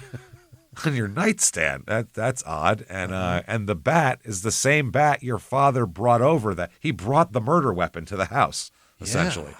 Or he brought the death weapon, implement, self-defense weapon to the house. Whatever you want to call it legally, that's what he brought to the house. So that's strange. Then the police notice, and you can see this in her interrogation video. Yeah. She did it at the scene, but she does it a few more times in the video because I kept saying, look at her doing that. She keeps rubbing her neck vigorously at this scene, really rubbing it good. Yeah. Now that could be, I'm trying to make it feel better, but it's not like holding it. She's like rubbing it like they think trying to make a mark is what they think. What the hell? She was warned twice by 2 different officers to stop fucking doing that. Touching yourself. And when they bring her all in, by the way, and they take pictures of these 2, number 1, the only mark she has on her is behind her ear, a minuscule tiny scratch behind her ear, which, by the way, if I was being beaten to death with a baseball bat, I might reach for shit. You know how scratch somebody? Yeah. When they dig a lady up out of somebody's ground, they go under their fingernails for DNA because they would fight back. Right. That's what she's trying to say. That means he was attacking her rather than he was trying to defend himself. Yeah. So it's a lot here. So she keeps doing that in the interrogation. When they take the pictures, there is nothing on her neck besides that. Not a mark, not a bruise, not a redness, not abrasion, not scratching. They show him clean as a fucking whistle. Dad? Absolutely. Number 1, there's no blood around his face, so he definitely didn't do CPR, in my opinion. Yeah. From what it looks like to me. I don't know the facts of the matter, but didn't look like it from the fucking pictures. It's weird. So the pictures of them do not look like 2 people who are in a fight for their life at all. There's literally not a mark on either of them except a tiny, tiny scratch behind her ear. It's crazy. He said another thing he tells them is he's like, look, he was drinking all day. He got wild in there, and he was getting wild in the room, and he's going to kill my daughter and all this type of shit. And he said also, I think he killed his first wife in Ireland. Oh. He said, I know this because the kid, Mags's parents came over to see the kids. This is Mikey Fitzpatrick is the dad. Okay. And he explains that, he's not an educated man, Mikey, and he's got a thick Irish accent, and he's hard. Basically made him sound like he's a fucking leprechaun troll who came over here. He's Shrek. He's a big dum-dum. Yeah. So he said he came over and he said, what do you think about Jason? Do you like Jason, is what Tom asked Mikey. And Mikey said, I don't know, a heavy accent and all, but he said, no, he fucking killed my daughter. Oh. So he said he killed that. So this is his second wife he was going to try to kill. Yeah. Now, his story changes a little bit, too. His narrative changes a bit, Tom's. It featured Jason catching the baseball bat mid-swing and dragging Molly toward the bathroom while being beaten, wrestling the bat away, pushing Tom to the ground, and then somehow losing the bat again. In Tom's story, Jason grabbed the bat away from him and is now a 260-pound man in a bedroom with an aluminum baseball bat and has shoved a 65-year-old man to the floor. Right. Somehow that 65-year-old man ends up with the baseball bat back again, and that's from the brick. Kidding. A naked man. A naked man. That's a giant, fat, naked man. Give me a goddamn break. And they said, well, how'd you get the bat back? And I said it before, but I don't know. I was scrambling, he said. Yeah. I was scrambling is not an answer. And she says, too, I don't remember all of it because, it was like there's bits and pieces that are missing. And he said the same thing. He's like, I don't know. Every fucking thing that happened to you in that moment, right? I mean, sometimes people lose moments of time. You get in a car accident, people don't remember the accident half the time. But that's in a blink. This is somebody just beat a man to death. That takes a while. Everybody's brain works different when it comes to that. Yeah. But there's little details that are different. Like in the picture of Molly, one of the things that's very interesting is she has a very delicate bracelet. Oh? That's perfectly intact on her wrist.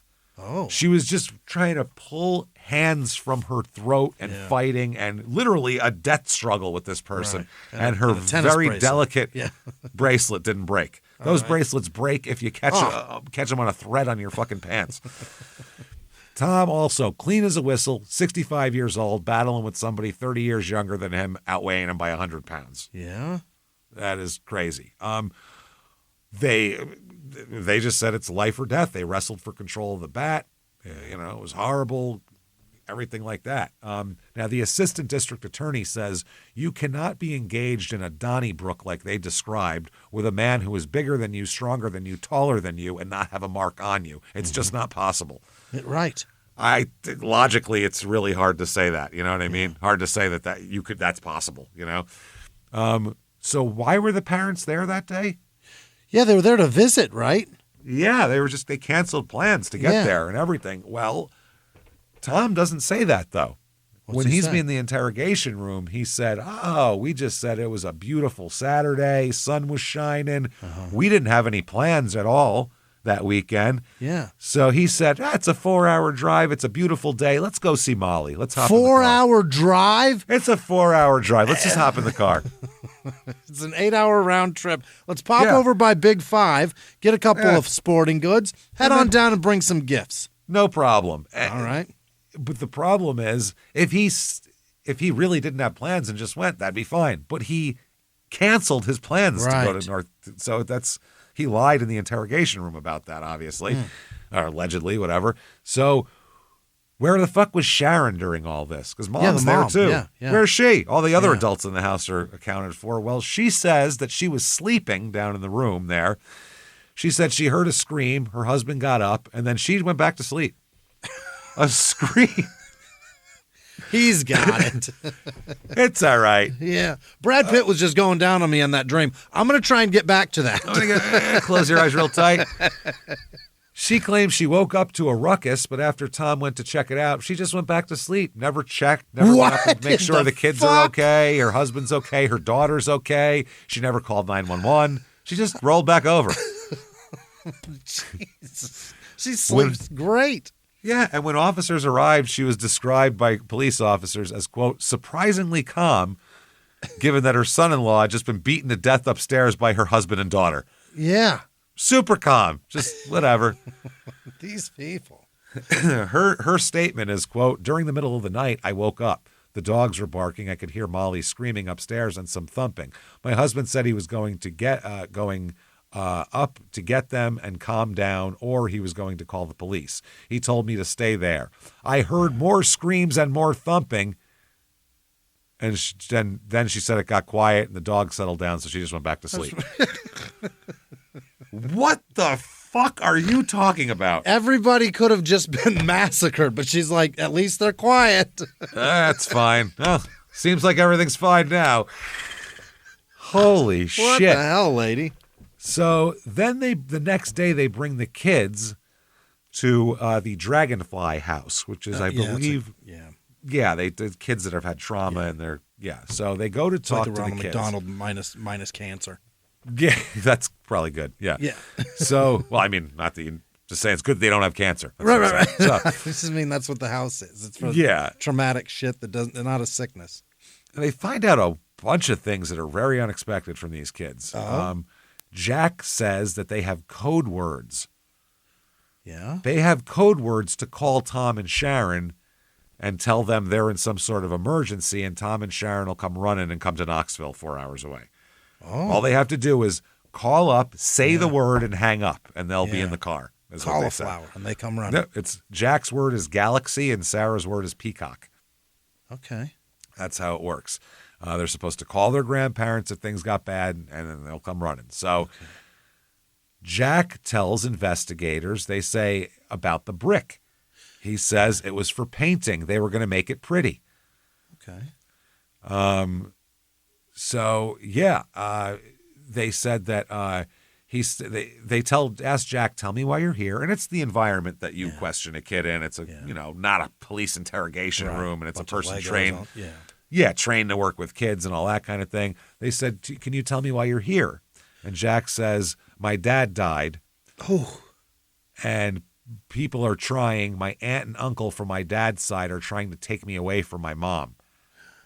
Okay. Sarah says, I don't want to wake my dad up.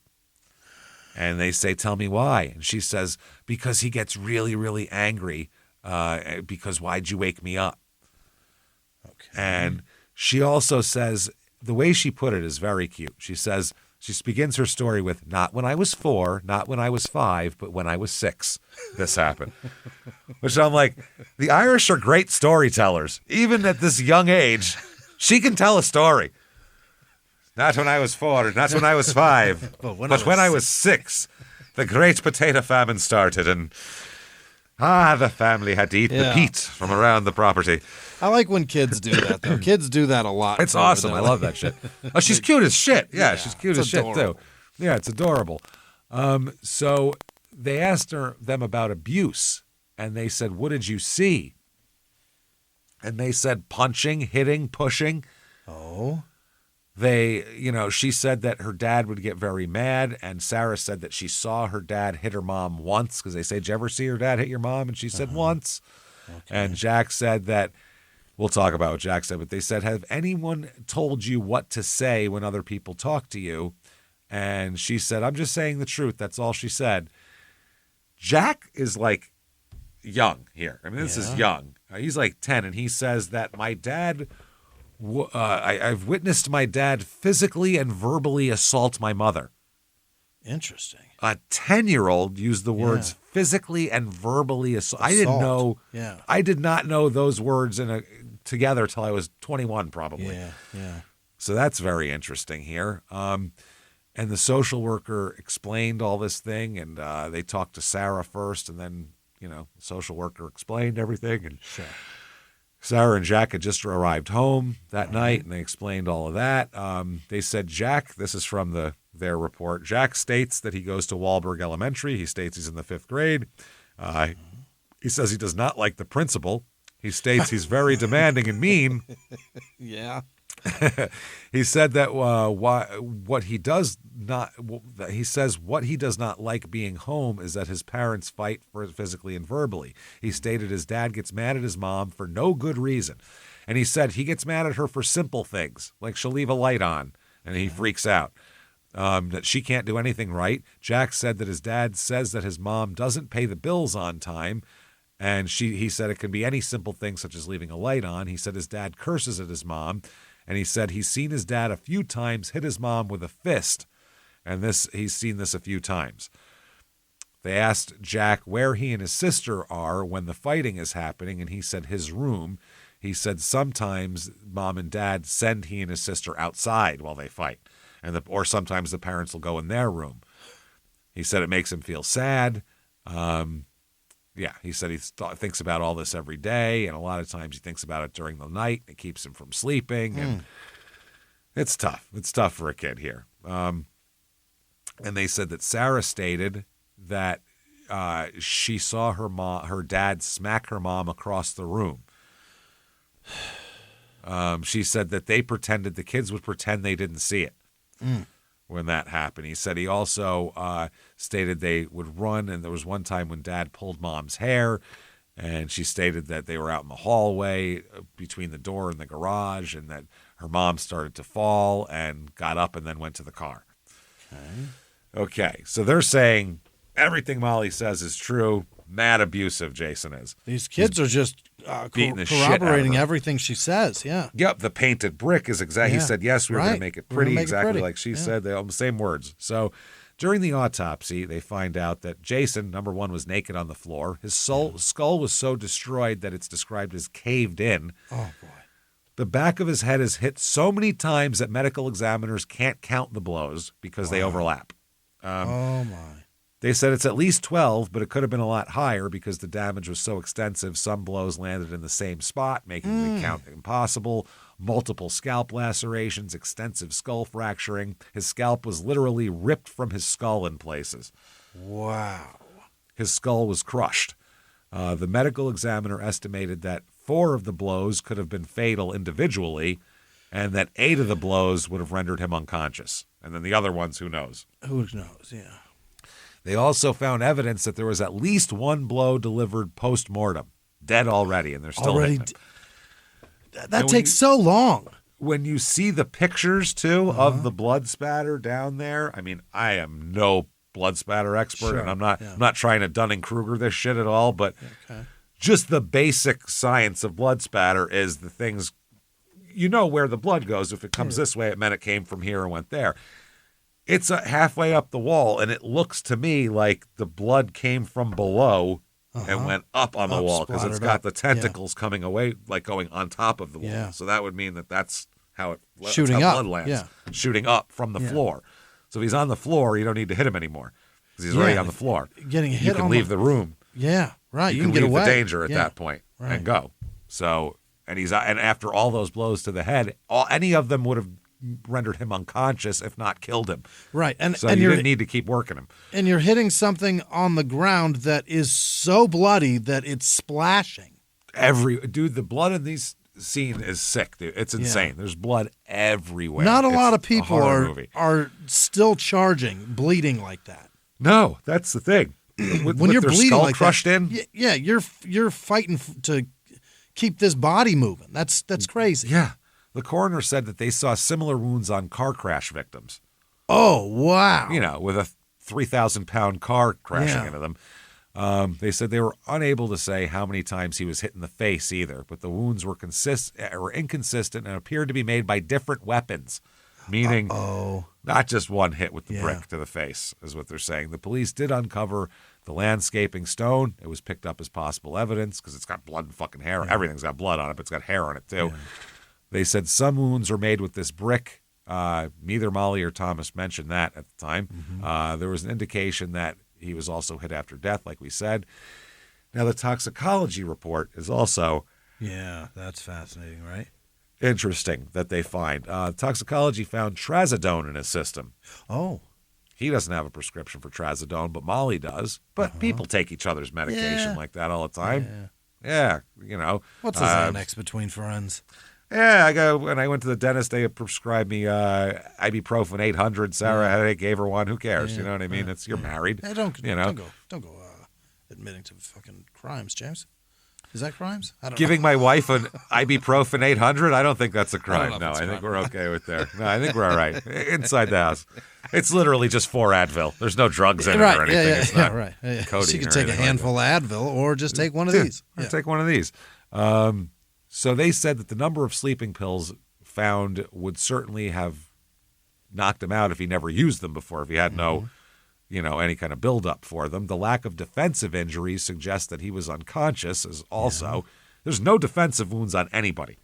What the hell? That's not a fight. Dad, him, no. With a baseball bat and a brick and grown people in a small room together. Not a small room, a master bedroom. That's an ambush. Still, it's a lot.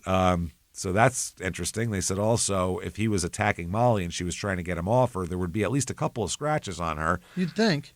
Or on him. She would have scratched him also. Right. There's nothing like that. There's nothing under her fingernails. The medical examiner concluded that Jason was, it doesn't look like an accident to them or self-defense even.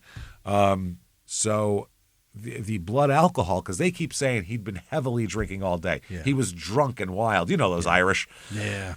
Drunk and wild. You wake up a sleeping drunk Irishman, watch out. Of course you're going to get choked. Well, his blood alcohol level was 0.02. Oh, he had a glass of wine with dinner. That's it. 6 hours ago, maybe. Yeah. In a 260-pound man, that's not anything. That ain't anything. Plus, he's Irish. At 0.20, he's fine, probably.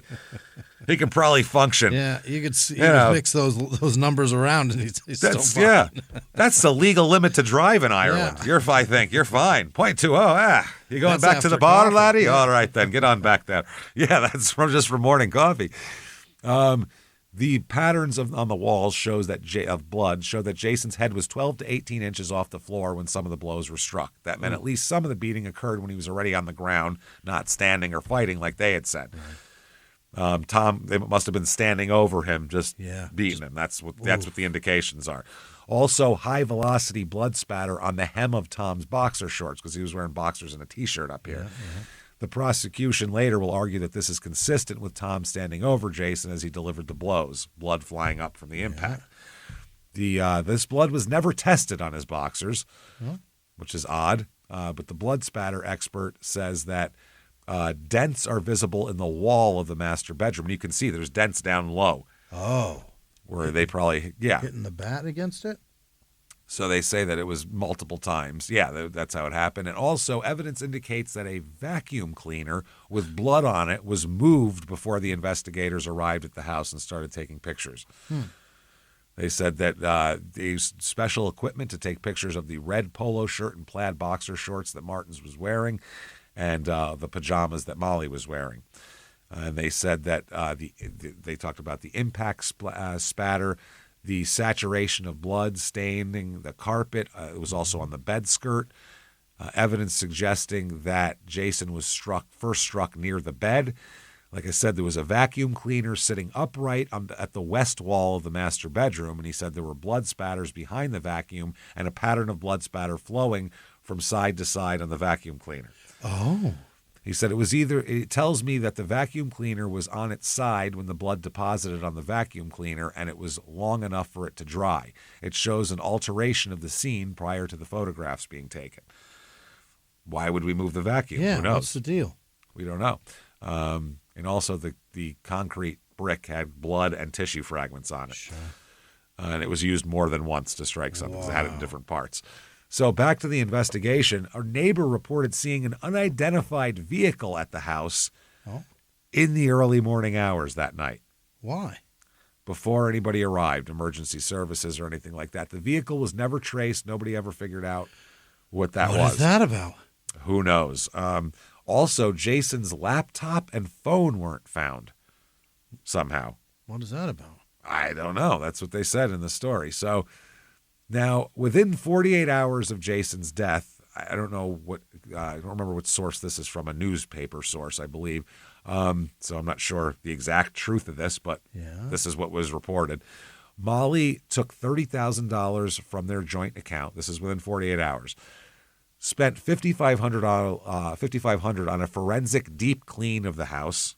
Oh, I mean, I guess, you have to. Attempted rapid cremation that they said, hold on now, sister. Slow down. She filed for guardianship and the $500,000 life insurance. Yeah. Apparently, the children had been removed as beneficiaries weeks before the death of the life insurance. And we don't know who made those changes, apparently. Yeah.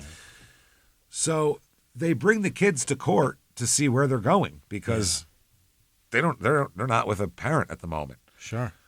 And the court, I mean, it's not even close. It's black and white. Yeah. Open and shut. Says in his will. Yeah.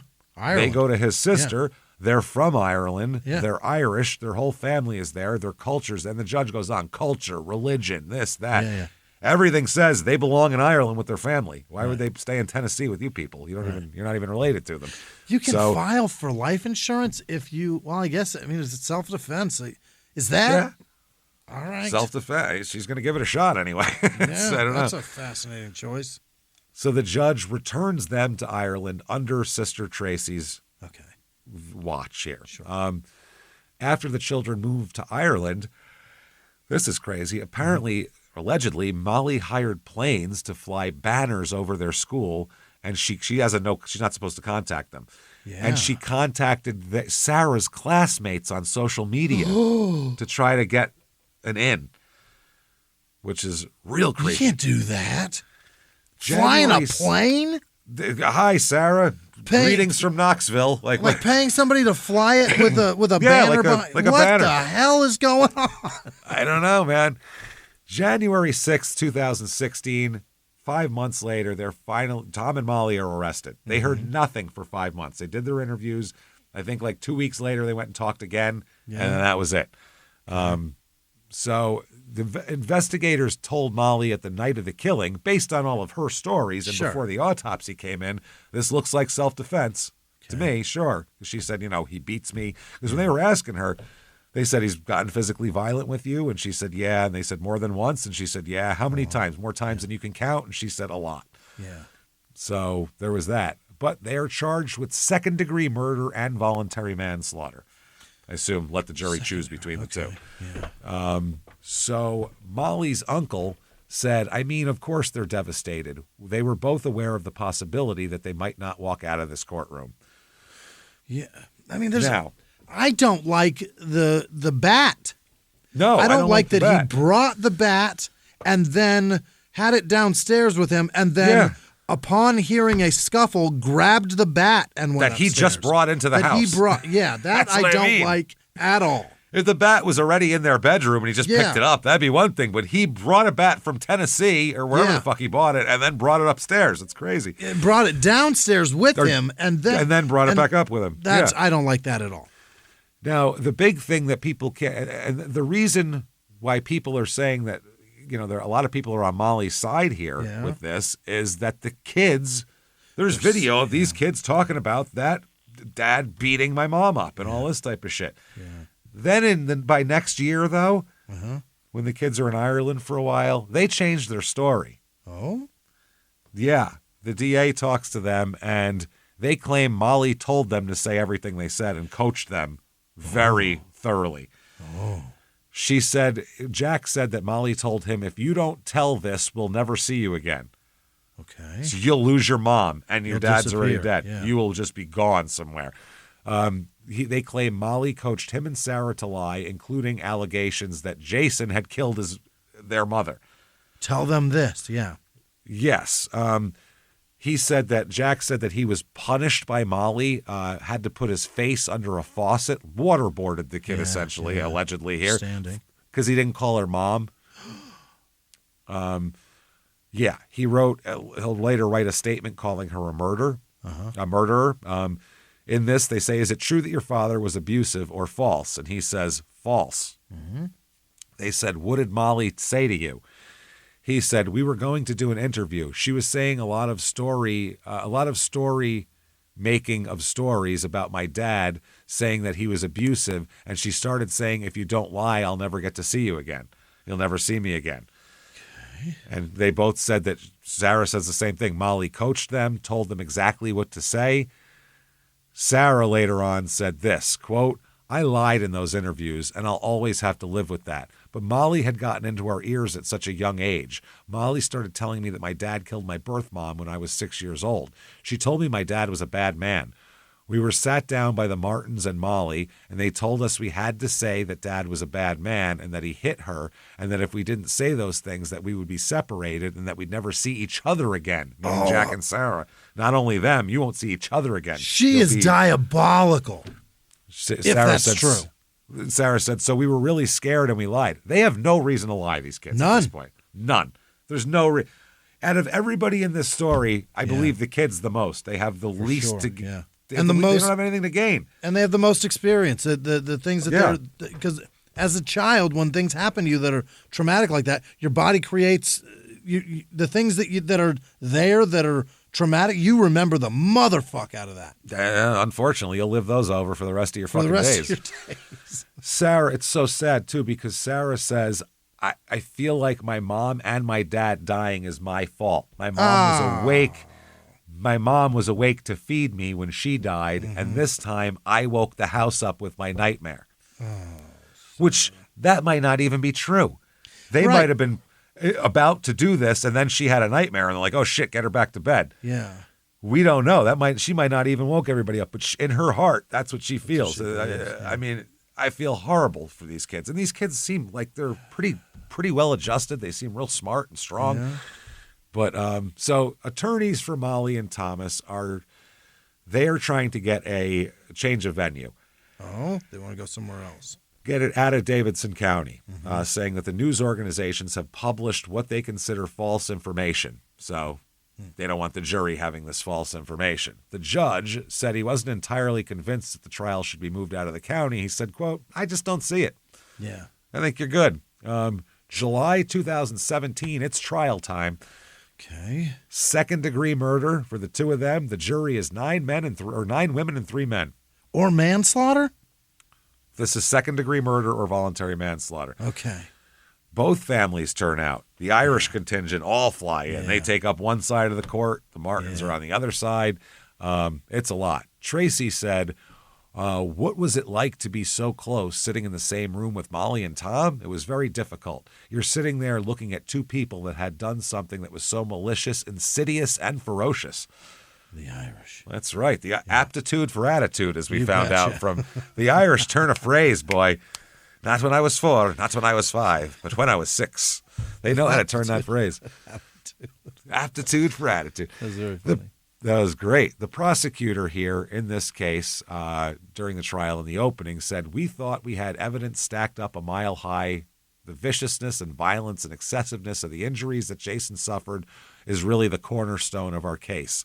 Mm-hmm. They present the autopsy finding, the at least 12 blows to the skull, the photos of Tom and Molly with nothing on their bodies. Not a mark. Clean. He said they didn't have a scratch, an abrasion. Molly had a delicate bracelet on that night she continued to wear throughout this trial. And a 65-year-old has paper-thin skin. And he's fine. Didn't even cut himself. They presented the blood spatter evidence that he was struck in the head when he was 12 to 18 inches off the floor. They presented the toxicology, that the drunken claims of being wild and drunk aren't true because he was a .02, for Christ's sake. What are you going to do here? So he said the prosecutors will prove that Molly and, Tom hit Jason multiple times with the bat and the paving stone. Mm-hmm. Dr. Craig Nelson, coach himself, the medical examiner, testifies that when he took the scalp off Corbett's head for examination, chunks of skull fell onto the examining table. Jesus. They said, you're going to see pieces of his skull that looked like a hard-boiled egg got dropped on the counter. The defense is very simple. Mm-hmm. Self-defense. That's it. Really? That's what they said. It's self-defense. They said that, Tom and Sharon had driven to see the kids. They said they hadn't seen the grandchildren in 6 months. Oh, my. It's just a quick 4-hour drive. They said they called Molly and told her they were coming, and they arrived. They got there, and they went to bed. Tom was planning to play golf and spend time with Jack and Sarah, even if and even give Jack the Little League baseball bat he got for him. Mm-hmm. But he said he knows upstairs is his daughter when he hears the thumping. He knows upstairs is his grandchildren. He doesn't know what he's facing. Yeah. So he grabs this bat, and he goes up there, and he finds this guy strangling his daughter. My God. He said he struck Jason until he let Molly go, and Jason was down in the bedroom. Then he called 911 and performed CPR. Mm-hmm. He said, I hit him just till he let go of Molly. Yeah. Interesting. They talk about the 12 different blows to the head. They said that it was unable to determine how many times he was hit in certain places because it was crushed in. The 911 dispatcher, they testify as well here, saying that, they've been doing this for 16 years and that CPR is exhausting and that many people who perform CPR are out of breath. Right. But Tom never appeared out of breath on the phone. He's a 65-year-old man. Yeah. She said, I noticed he was not out of breath. He didn't sound like most people do when they're doing CPR. Right. How often does a 911 operator hear people doing CPR? Constantly. All the time, yeah. He said he was in bad shape. What does that even mean? 5'10", 260? Yeah, he could drop a few, I'm going to be honest with you. What the fuck's happening? So the dispatcher also said that Molly appeared to be a little excited and yelled out the counts for the compressions as if she wanted to make sure that the dispatcher heard. Yeah, right. Just didn't sound right to the dispatcher. So Tom's co-worker here, Joanne Lowry, who worked with Martins at Oak Ridge Laboratory and the Counterintelligence Office in Tennessee here, she said about 2 months before Jason was killed, she sat beside Tom on a Monday and asked him how his weekend went. And he said, the kids came home and we're always glad to see them at home, but we're glad to see them leave, is what he said. Okay. Then he talked about Jason and said, that son-in-law, I hate him, is what Martins told her. This was months beforehand. Which, if he was abusive to the daughter, he would hate him. Yeah. But if he just hated him, then he just hated him. She said that Martins expressed his dislike of Jason in 2011 before they even got married, before he ever came here. Didn't like him ever. She said it was just a discussion of his pre-wedding celebration. Jason, his friends were coming to their home. the Martins' home, he indicated his dislike for Jason and his rowdy friends. They're a bunch of Irish guys at a bachelor party. What do you want? They're the worst. Yeah, they're going to be rowdy. Keep them away from all comedy clubs, but if they're in your house, you got to expect this. Don't be near them watching soccer. Yeah, what if there's a game on? Under cross-examination, she said she couldn't remember exactly when in 2015 that Tom made the statement about Jason Corbett, just a couple of months before the murder. She also said that Tom had been in a good mood, but his attitude had changed when he mentioned Jason Corbett.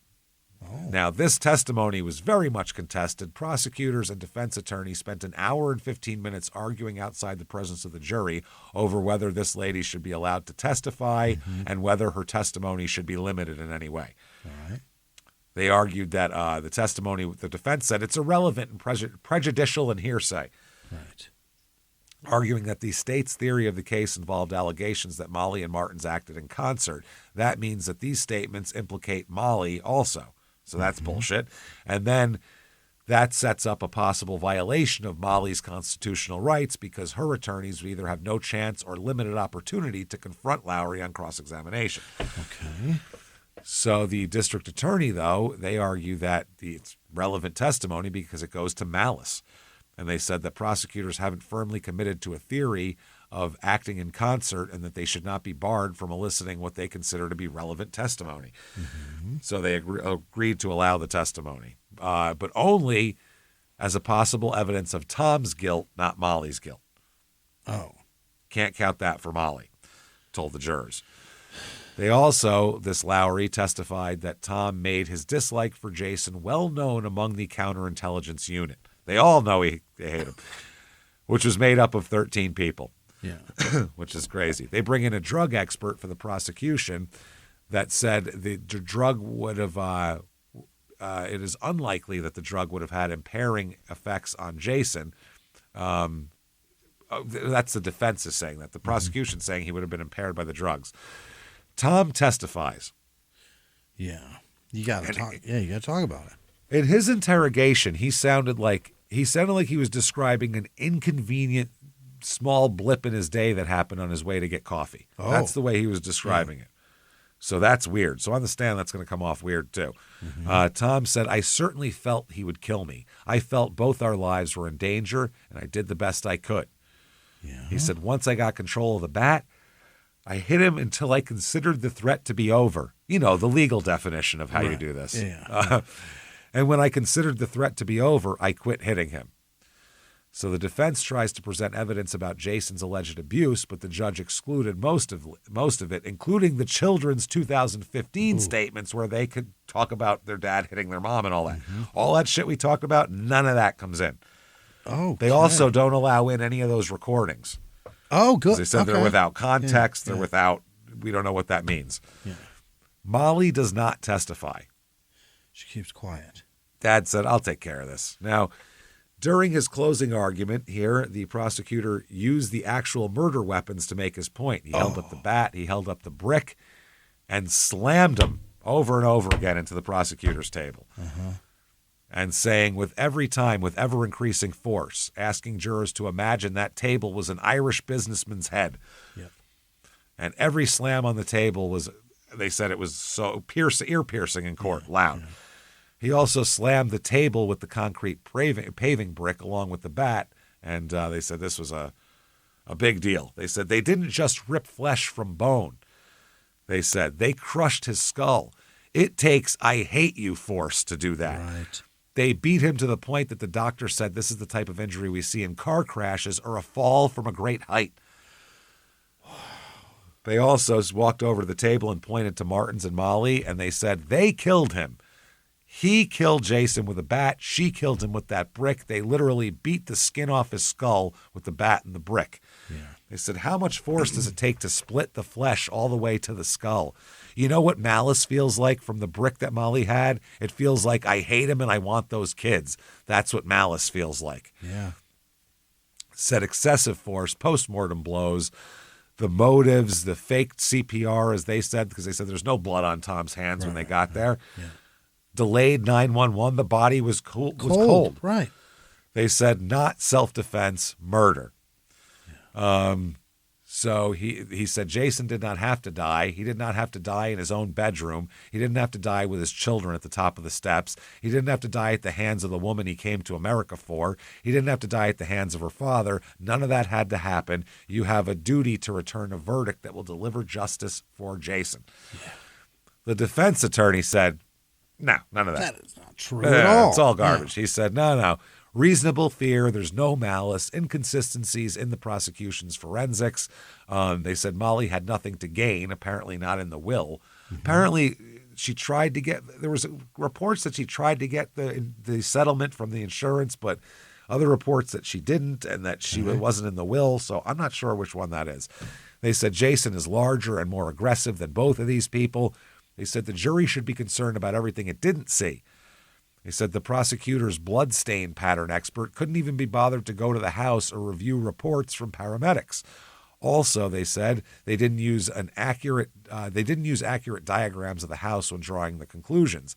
They also said that they didn't take photos of Tom in the plaid boxer shorts he was wearing. The only photos of Martin's were taken more than 4 hours later at the sheriff's department when he's got khaki shorts on. That material, anyway. Yeah. Said he doesn't have to prove one thing to you. It's their burden. If they want to use their lack of evidence against him, folks, don't let him do that. Right. He said Tom Martins woke up from a dream into a nightmare sometime before 3 a.m. Before he heard noises, he thought he was there to visit his grandchildren, his daughter, and his son-in-law. But once he heard those noises, he grabbed the metal baseball bat he'd planned to give to Jack the next day and went upstairs. He spent his life defending our country. Yeah. He's served us. He's protected us. Yeah. That's what Martins knows how to do, to protect. Yeah. The last thing he would ever expect to see is his son-in-law with his hands around his daughter's throat, and he did what he had to do to protect his daughter. He noted that Jason had received a diagnosis of depression and had a thyroid condition that he wasn't taking medication for. He also drank 7 beers that night. You can say he drank a keg and a half. When it happened, he was not drunk at all. Right. And they even say, the prosecutor said, 0.08 is North Carolina, you can drive. Right. He's 0.02. Right. And he should have gave a little wink and went, and he's Irish too. I mean, come on. This man could drive a bus right now. Yeah, it's no problem. Yeah. They said that weeks before the death, he said he was stressed and becoming angry for no reason. He's obviously out of control. Yeah. It's all Jason, not guilty on these two. Now, pre-verdict, Molly and Tom give an interview to 2020. Before the jury? After the trial, yes. After the trial, before they come back. Wow. Wow. Like that night, I guess, after the closing arguments. And they called Jason controlling and paranoid and described violent behavior that took place behind closed doors. So verdict comes in here. 3 hours of deliberation. That's not much. That's quick, yeah. They're pretty sure about something one way or the other. They find them both guilty of second-degree murder. That's oh boy. That's good. So during sentencing, they say, you, dad and daughter, right? You can have a daddy-daughter date this way in fuck-off land. Yeah. 20 to 25 years each they get. Now, for Tom, that could be a death sentence. He's 67 years old. Yeah, that's not good. That's terrible. So as Molly was led away, she turned to her mother in the courtroom and said, quote, I'm sorry, I should have just let him kill me. Oh, come on. That's what she said. So the reactions here, Tracy, sister of Jason, said it was overwhelming relief, really. They beat him horribly and viciously, and no human being deserves to leave their marital bedroom with their skull destroyed like what happened to Jason. Molly's family's got a different view. Molly's uncle Michael tells the 48 Hours, and he talked to the News and Observer, and Molly's brother Connor were interviewed for 48 Hours. Okay. He says, both Connor and I stressed that Tom and Molly did not receive a fair trial as outlined by the appellate briefs and oral arguments that we have. And more importantly, key evidence was never heard by this jury. An example were the interviews the children conducted. including 2 forensic interviews where both children stated they'd witnessed their father verbally, emotionally, and physically abuse Molly. Additionally, during my interview, I explained through evidence presented at trial the numerous fictions being presented as fact in the Irish media. I also attempted to emphasize Tom's 31 years of laudatory service as an FBI agent, his 40 years passing detailed security background investigations, and neither Tom or Molly have any derogatory record.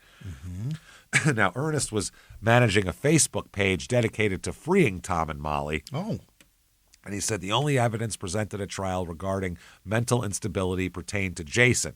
He said no evidence presented regarding Molly. They should have brought her ex-fiance in there. He's got some shit to say. How about Nurse Ratched or anybody in the fucking psych ward?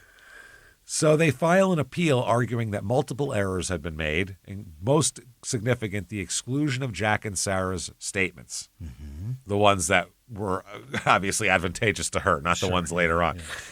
They described their father as violent and abusive. So they argue that. They argue that should have been included. They also argue that should have been definitely included, they said, and that they made an alleged statement that Tom made, which was stated that the father of Jason Corbett's first wife told him that they blamed Jason Corbett for the deaths. They said they should have let that in too. Okay. Now, thing is, though, in an affidavit before he died, Michael ended up dying, the father, Mags's father. Really? Later. I think it's in the 70s or something. But he signed an affidavit saying, I never told I never said anything about that. Yeah. And that's what her mom said, too. Mags's mom said he loved Jason. We loved Jason. We all loved Jason. Yeah. Sister loved. None of us blamed him at all. He was sobbing over her corpse when she died, saying, please don't leave me. Please don't leave me. I love you. He didn't do it. Yeah. For 2 years. They said it's total bullshit. One of Martin's attorneys has argued that statement should have been admitted as a way to explain what Martin's was thinking at the time of the death. But the autopsy shows, obviously, that a cardiac arrest stemming from asthma, not being choked. Right. Their defense attorneys, though, they're in this documentary, they're insane, these two guys, in my opinion. They said, what they say is, I think, insane. They said, it's right in the document, she kept telling her sister, I think I'm going to die, I think I'm going to die. Yeah. They said, that's not someone with asthma. That's someone who's been strangled. And then there's a certain time where you're strangled and then you're fine, but then you die afterwards, even though you're not being strangled anymore. Well, that's a person that tells you. Yeah, and he said, and look at her autopsy. It says no external injuries whatsoever. They don't tell you about internal injuries, though. Oh, come on. The problem is any internal injuries there will be evidence that come of that on from the outside, show up on your fucking skin. These guys are pulling shit out of their ass, and they're saying that they really think he killed his first wife and all this shit. It's fucking insane. So, wow. They also said there was jury misconduct. There was evidence that jurors talked about the case outside of the deliberation. Specifically cited was jury foreman Tom Amland, who gave interviews in which he said there were private conversations. Nancy Perez, another juror, vomited after seeing autopsy photos during the trial, but she had told them that she had not eaten breakfast that morning. That's why she threw up. In an interview with 2020, she said that the autopsy photos did make her sick. Yeah, she was trying not to look like a wuss at the time. So they say that they're, now the prosecutors say Molly and Martins were convicted by their too perfect self-defense claim, not consistent with the voluminous direct and circumstantial evidence that belied their choking story and the extensive evidence of Jason having been repeatedly bashed in the head by both defendants until he was dead. Together, they created this fantasy to deceive the authorities and this jury in a fabricated story participated in by both defendants acting in concert together to attain the ultimate result they intended. They also talk about the discrepancies in, like, they argue about whether Jason was trying to transfer $60,000 to Ireland and who cares? All that, and whether or not he was trying to apply for a business loan, and who knows that they're arguing about all this anyway. So January 2019 is when they hear the oral arguments. February 2020, this is very rare this happens on a murder case on the first appeal. The murder convictions are overturned. Based on what? Based on... all of that? Self-defense, I guess. The kids' statements. If you don't show the kids' statements, then you show the kids' statements. You go, oh, that makes a big difference. Yeah. But then what about the kids' statements since then? What about those statements? We're picking and choosing. She made us say that, right. Yeah. So the court ruled that excluding the children's statements was prejudicial and they're entitled to a new trial. Well, the bummer is then you have to have the kids testify, and that's fucked up. That's more torture. Well, they would have showed the videos of them. That's how they do it with little kids. Yeah, but the defense or the prosecutor is just going to have the kids testify that, and so now you're going to make those children sit on the fucking stand. This woman's a fucking monster. Oh, there's an interview with Sarah, tears popping out of her eyes, where she's saying they're just overturned, like it didn't happen, and she's very sad. Molly's a monster.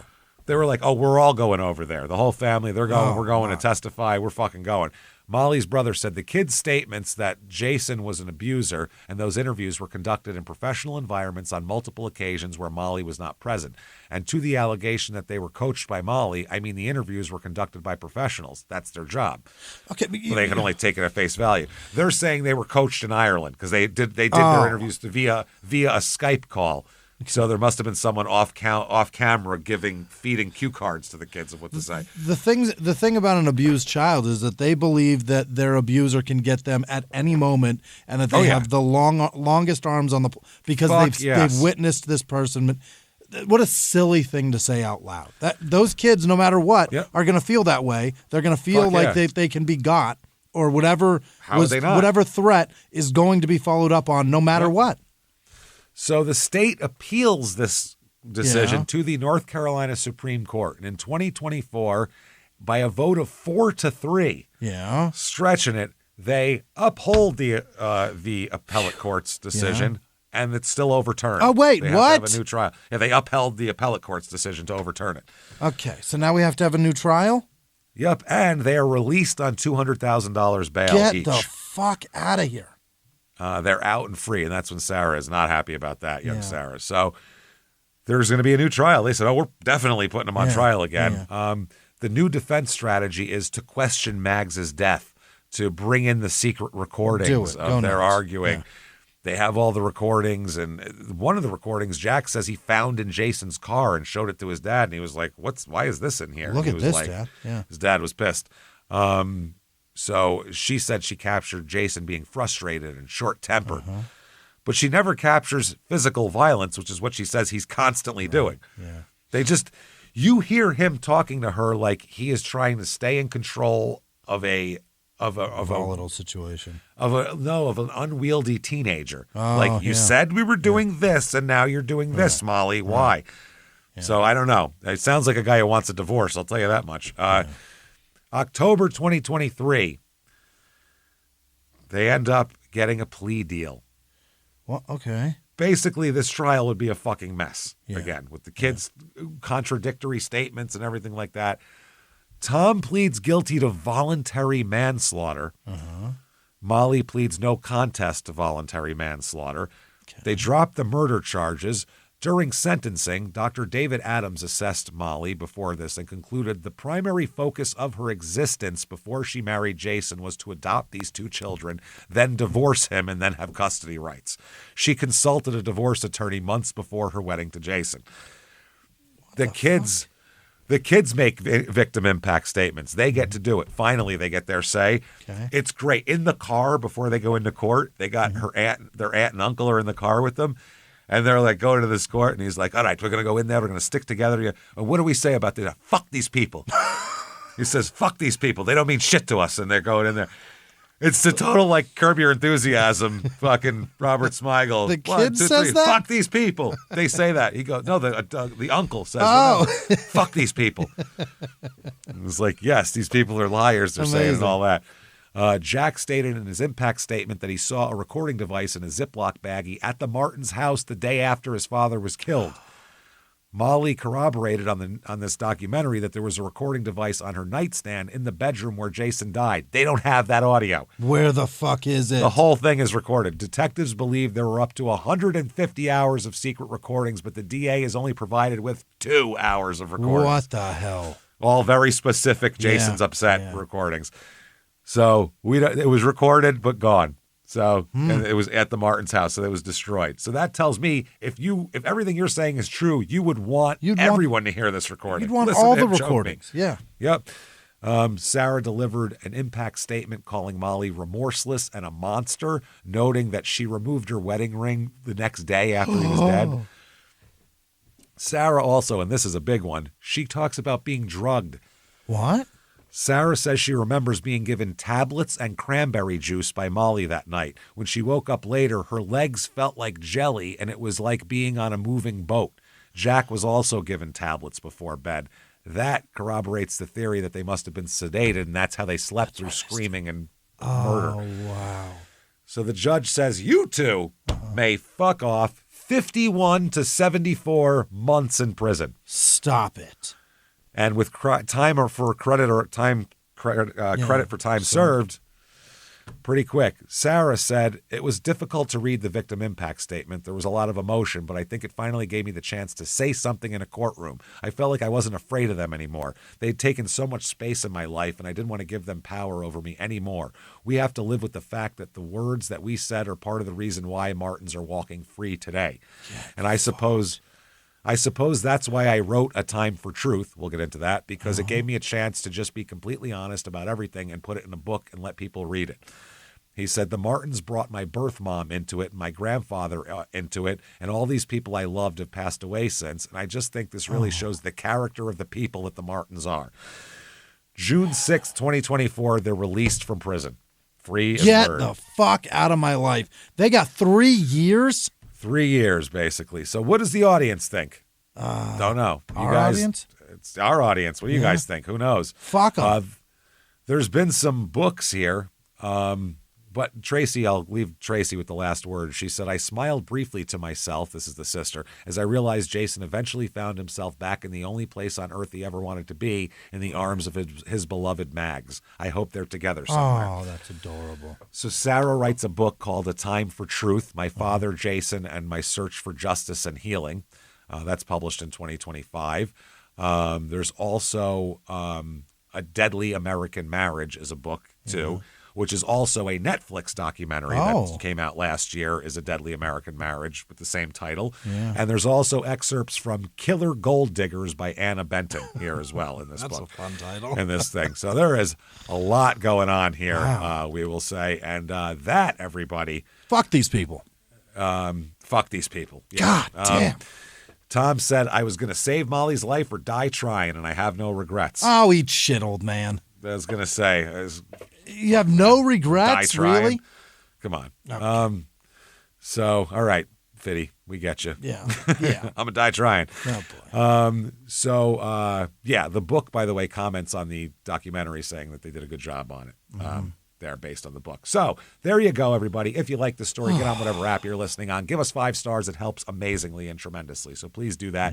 Head over to shutupandgivememurder.com. Get your tickets for live shows starting out in February on the 21st in Nashville. They're selling out fast. Then we're in Durham, Atlanta. Phoenix is sold out. Salt Lake City's sold out. Denver has tickets. Buffalo sold out. Royal Oak, Milwaukee, Minneapolis, Dallas, San Jose, Sacramento, Terrytown, Boston. Get your tickets right now. Shutupandgivememurder.com. Follow us on social media on Instagram at Small Town Murder, on Facebook at Small Town Pod. Yeah. Hang out with us there. Keep coming back. Get yourself Patreon, patreon.com/CrimeInSports. Get you everything that you don't have already. First of all, hundreds of back episodes immediately upon subscription. New ones every other week. One Crime and Sports, one Small Town Murder. This week, Crime and Sports, Super Bowl halftime shows, where they were, where they've come to. Yeah. Small Town Murder, Dean Corll and Wayne Henley. Oh, boy. John Wayne Gacy's idols, basically, and his people he looked to for tips. Yeah. It's going to be crazy stuff. Patreon.com/CrimeInSports. And you get a shout out at the end of the show, which is right now. Jimmy, hit me with the names of the people who are so goddamn wonderful and don't keep bricks on their nightstands. Hit me with them right now. This week's executive producer, Gary Howard, in home in Livingston, Texas. Oh, boy. Good for you. And then Get home, Gare. Serge. I don't want to call you just Serge. Sadikin. Isn't it Sales? Isn't that what Bronson Pinchot? Come on, Serge. Serge. It's very nice. The white wine spritzer is very nice. It's not that hard. Call me Sales. Serge. Serge in the Say throat. Surge. What is Surge? Other producers this week: Liz Vasquez, Peyton Meadows, Ryan Bender, Janice Hill, Jack with no last name, Chris Green, I Broke It, Joe Copeland, Kelton, Kelton Kinghorn, Robert and Tracy Jr., Joe C., probably not Kid Rock's sidekick because he is incredibly dead. No. That little guy? Did you ever? He used to run around with the little guy. Hate Kid Rock. Always hated it. If he came on, instant channel change. He had a gimmick from the beginning. He had a little guy. God, he sucks. And Josie was so much cooler than him. Josie had a dope lyric. I think it was in Devil Without a Cause. He had an amazing verse. I'll play it for you one day. Wendy Gifford. No, you won't. I guarantee you won't. Just Josie. I won't listen to it. Guaranteed. Brendan with no last name. Nurse Sourpuss. Tom. What is this? Tamiko Harrison. Is that what that says? It does. Stephanie Nicholson. Muggins with no last name. Desiree Clemens or Clemons. Greg Senkowitz. Kristen Tozczek. Tom Partridge and the family. Ricky Lambert. Alan Ramirez. Cheryl Bird, the third. Marnette Shelley. Rebecca Adams. Chandra Hendricks, Joshua H., Veronica Zakova, John Smith, Joe Throckmorton, Warren Schur, Lap Lisan, Chris Smith, Barbie C., Kristen Graves, Leah Oprah Chill, Becca with no last name, Sarai, Kettle, Patrick Lilly, Raver Rave, The Wrong Mexican, Bradley Hewitt, Sally Skiroo. You say it slow, and it's like you get, all right. Becky Gillingham. It's like a redneck talking about fucking? Yeah. Skiroo. I'm going to skiroo. Ayla Giovanetti. Dirgman. 34. Liz Chapsky. Lindley Davis. Beck with no last name. Carrie Giddings. Josh Erickson. Monty R. Jones. No other ones. The one with the middle initial R is the Monty we want. Jackie Schultz, Ladiva, like Lady Godiva. Jay Bird's mom, Jake with no last name. Chrisanne Weimer, Soto Mike, the Wicked Gaper. What? Tina Clauder. Mike, take it easy. Tyler Van Dusen, just go slow, low and slow, buddy. Whoa. AB, probably not that one. Becky Meston, Rachel Raskovich, Mike with no last name. Natalie Rubenkoenig, Heather Sky, Scott Atwood, Lisa Marshall, Eula Dean, Ross with no last name, David Burkett, Maxandra, Michael with Michael Gerald, Maxandra had no last name, that's what I was doing. Jessica Simon, Kate with no last name, Riley Crossman, Karen Murray, Jordan Gregory Garnett, Kosai with no last name, Bethany Freilich, Kat with no last name, Carrie liked the book. Okay. The book. Stephen King. Carrie. Yeah, Carrie. Yeah. All right, I'm on board. Frog on a leaf wearing a chill hat. Brian Kujeth. Rebecca Richardson, Jake Sullivan, Michael Richards. Oh boy. Levi Dinger, Destiny Ricketts, Nicole Lawler, Zach Roberts, Samantha Velasco, Bonnie with no last name, Nick with no last name, Declan with no last name, Karen with no last name, Tyler Garrick, Jessica Snow, Jody Friesen, Killer Mike, Beef Tips, Shelby Black, Patrick Baker, Meta, is it Mette? Is that Met or Meti or Mate or Met? You got them all. A lot of things. Louisa Barker, Carrie Riash, Amy White, Anna Boyle, Zane B, Olivia Osterberg, and everybody that patrons this show. You guys are the best. Thank you. Thank you so much, everybody. Wow. You fantastic, wonderful bastards. Yeah. You want to follow us on social media, shutupandgivememurder.com has drop-down menus that will find you wherever you want to go. Hang out with us. Keep coming back. And until next week, it's been our pleasure. Bye.